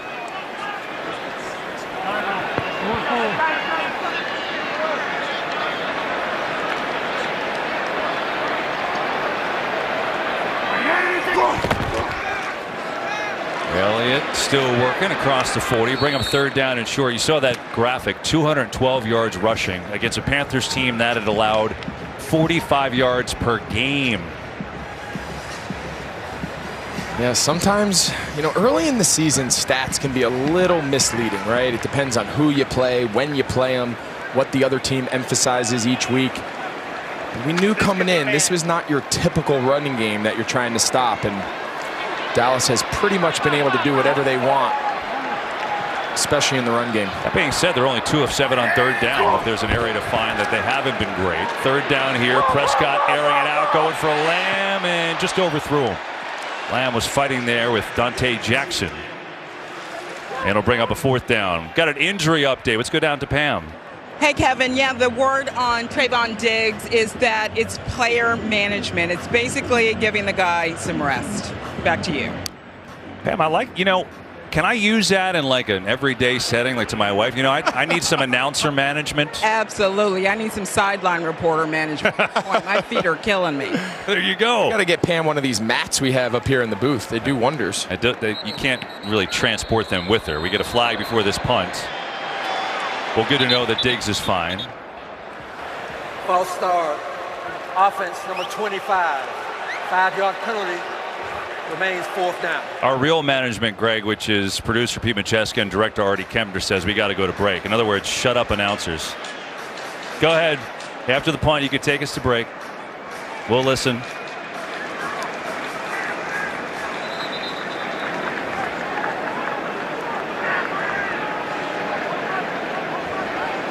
Nobody knows where the ball is. Do need that to punt it. And so they will on a 4th and 8. Brian Anger gets into it. Good kick. Erickson lets it go over his head. And the Panthers will start on their 20. Dallas defense is flexing today. 5 sacks, couple of turnovers. Their lead by 15.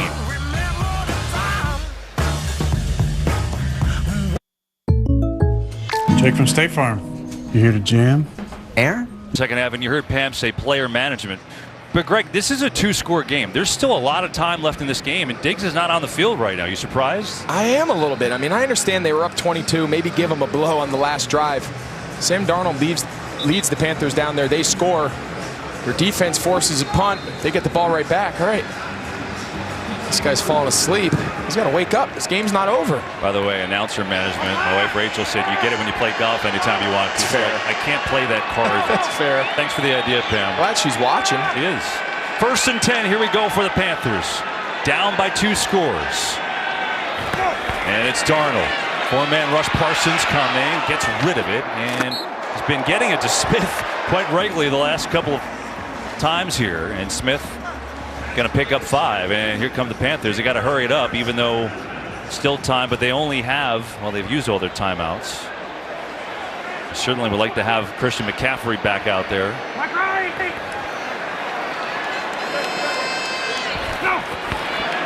4-man rush. Darnold again going the sideline. It's Thomas. Thomas up there has a first down. It's almost lulling Dallas to sleep at this point, but the game is not over. They are, but they're playing a lot of soft coverages. Sam Darnold understands there's a time in it. There's a clock in his head. He's got to get the ball out on time. He's seen a lot of underneath routes, the running backs. There you saw the tight ends. At some point, does he take a shot downfield and test this coverage? But Dallas, you see these 2 high safeties back here.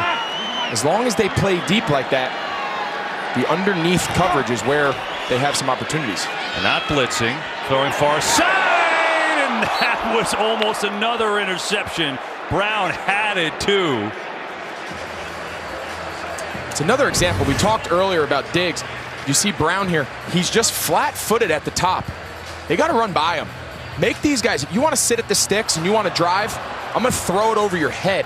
I wouldn't be surprised at some point here they say, forget it. We're going to take a shot one-on-one up the sideline if you want to keep squatting on our routes.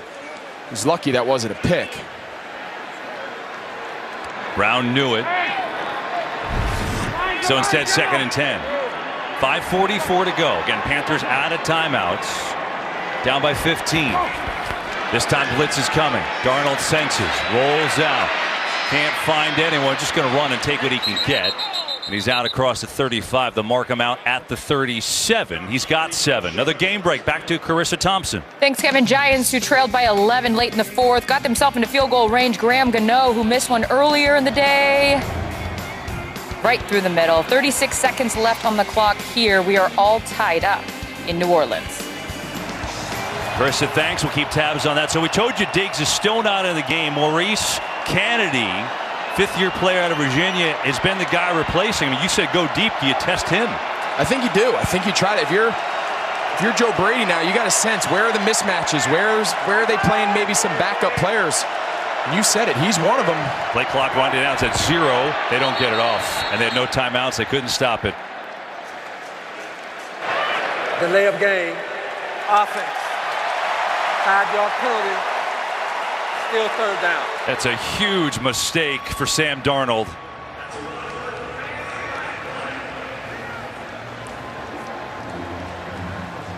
This point in the game, just can't have that. Can't have that. Your urgency should be at the highest level right now. Getting in and out of the huddle, get the play in. Exactly 5 minutes to go. See Kennedy down here. He's lined up on DJ.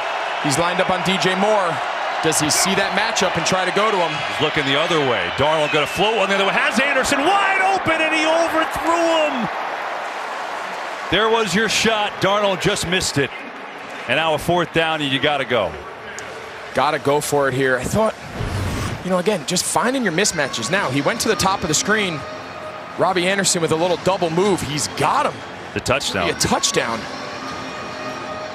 Yeah, you see Sam. He knows a few have gotten away from him. You can see Robbie Anderson obviously frustrated, but they got to regroup now. They got to get into fourth down. See DJ Moore again lined up at the bottom of the screen. When the game's on the line, you go to your best players.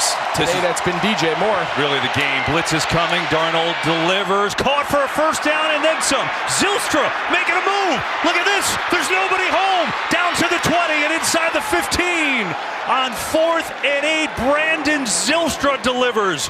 55 yards and the Panthers in business. Just like we thought, just like we said, at this moment in the game, you don't go to Robbie Anderson, you don't go to DJ Moore, you go to Brandon Zylstra. That's exactly what we said. But they call this a 7-stop. He kind of sells a corner out, pulls the string back, pulls the brakes. I'll tell you, Zylstra can run now. Don't sleep on him. He can run. I think Diggs needs to get out of his player management, if that's really what it is, and come back on the field. It's got to be something else. It has to be. There's no way they're giving him a rest. Panthers, plenty of time. First down here. Darnold. Back. Flag flies. Going end zone. Out of the end zone. But there's a flag that flew around the 10. And so we'll see what this is. Illegal use of hands. Hands to the face. Defense, number 25. 5-yard penalty, automatic first down. It's Nashawn Wright, who's like their 6th cornerback. Yeah, you see Robbie Anderson on the release. Wright just stabs him with his outside arm. Just catches his face mask. Pretty easy there for the official to see. Well, a couple things. Obviously, the Panthers have to get in, and if they do, they're going to decide do they want to go for 2 now or later. First and goal, we know that. DJ Moore, again, we saw it earlier. He's lined up at running back. Darnold looks his way, goes his way, touchdown, Carolina, 2 more.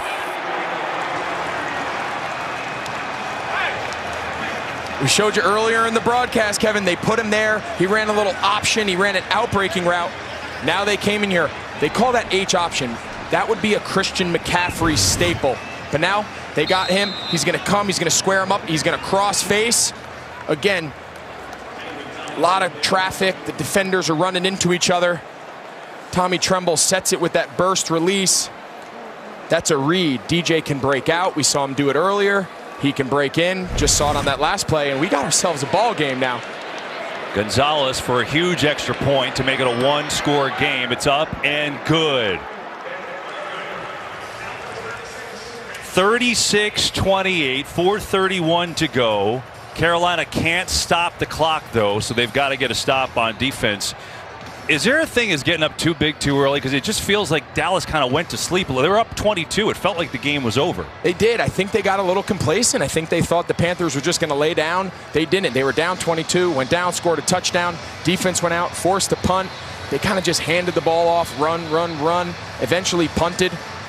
They got themselves. I don't know if they can just turn around now and just milk the clock. I think they're going to have to find the aggressive nature they had throughout most of the first 3 quarters.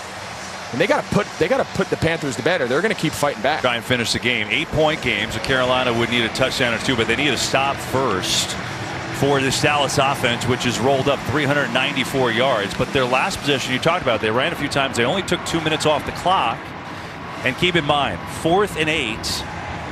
Darnold to Zylstra, 55 yards, just as you predicted. That's the connection. That's the connection we talked about coming in here today. Did Dallas have an answer for him? Big plays at the biggest time. So a 22-point lead is now 8, and now a short kick to Pollard, who makes a man miss, and Dallas got back maybe to the 20. 4:26 left. No timeouts for Carolina. Dak Prescott, 4 touchdowns today. He's done it multiple times, but it ties a career high. But now, can this Cowboys offense finish this game? They were down 22. They've won 3 times, down 17. They need a lot more to get there, but they're at least in it. Jumbo formation. Pollard in the game to give it to him. Big hole. Pollard makes a cut. Pollard spinning across the 35. That's a good start for Tony Pollard. Good blocking up front and a first down. Really nice job. Watch the right guard here, Zach Martin. He's going to pull around a gap scheme, gets just enough on the edge defender, and Pollard is super explosive. He hits that.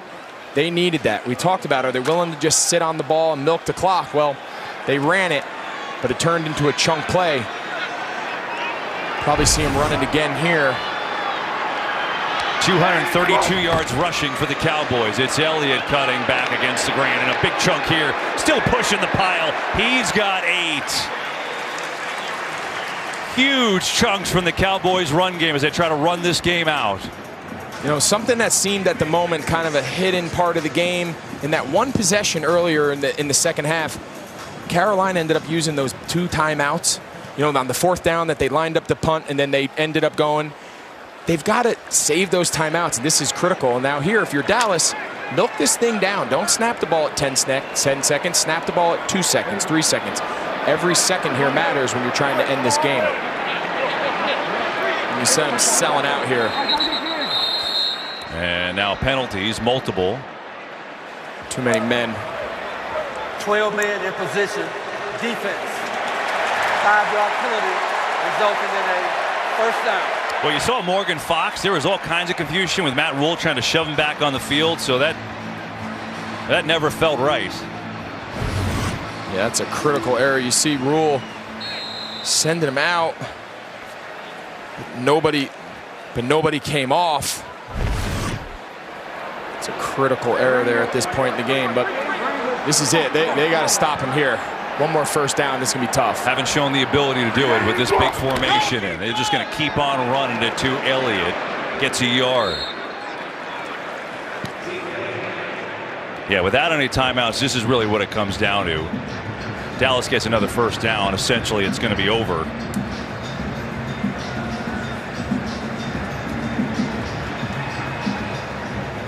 Would you just stay on the ground here the way they've been getting? I mean, they've got 241 yards rushing today.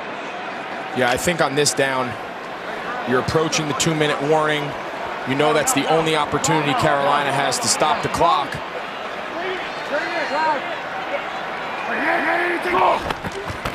On the fake, Prescott wide open. It's Schultz who corrals it, but that cost him. He would have had a first down and for all intents and purposes wrapped up the game.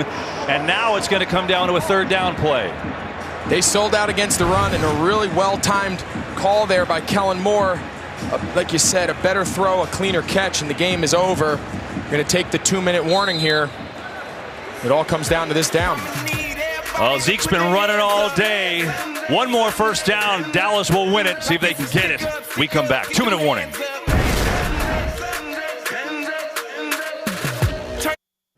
In 2016, I was working at the Amazon. Today's game is sponsored by Geico. Save even more when you bundle home and car insurance. So it all comes down to this. 2 minutes left. Carolina, no timeouts. If Dallas can convert this third down, they'll win it. 3rd down and 1 from the 41.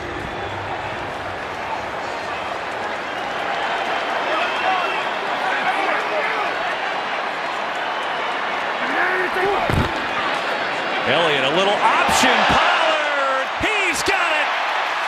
Game over. You talk about dialing up a call for a certain situation. Kellen Moore pulls a great play out of his bag. What looked like kind of a little sweep to Zeke Elliott turned into a triple option. So you see him hand it off. Brian Burns is unblocked. Looks like he's going to make the tackle. Zeke makes a nice little option. What a big-time play call there. That was impressive. That was really, really impressive. Good play callers have plays they wait for the right time. They carry them each week for the certain situation. And there you just saw one perfectly executed. Maybe it got a little closer than they would have liked, but like good teams do, they run it out and they win it 36-28. And the Cowboys hand Carolina their first loss. They're going to improve to 3-1 on a 4-touchdown day from Dak Prescott, a 143-yard rushing day from Ezekiel Elliott, and a 2-interception day from Trayvon Diggs. The old Tom Landry victory formation. There you go. That'll do it. Fun one here in Arlington today. The 3rd quarter for Dallas went up to a 22-point lead. Carolina got close. But the Cowboys running out to victory, and they win it by 8.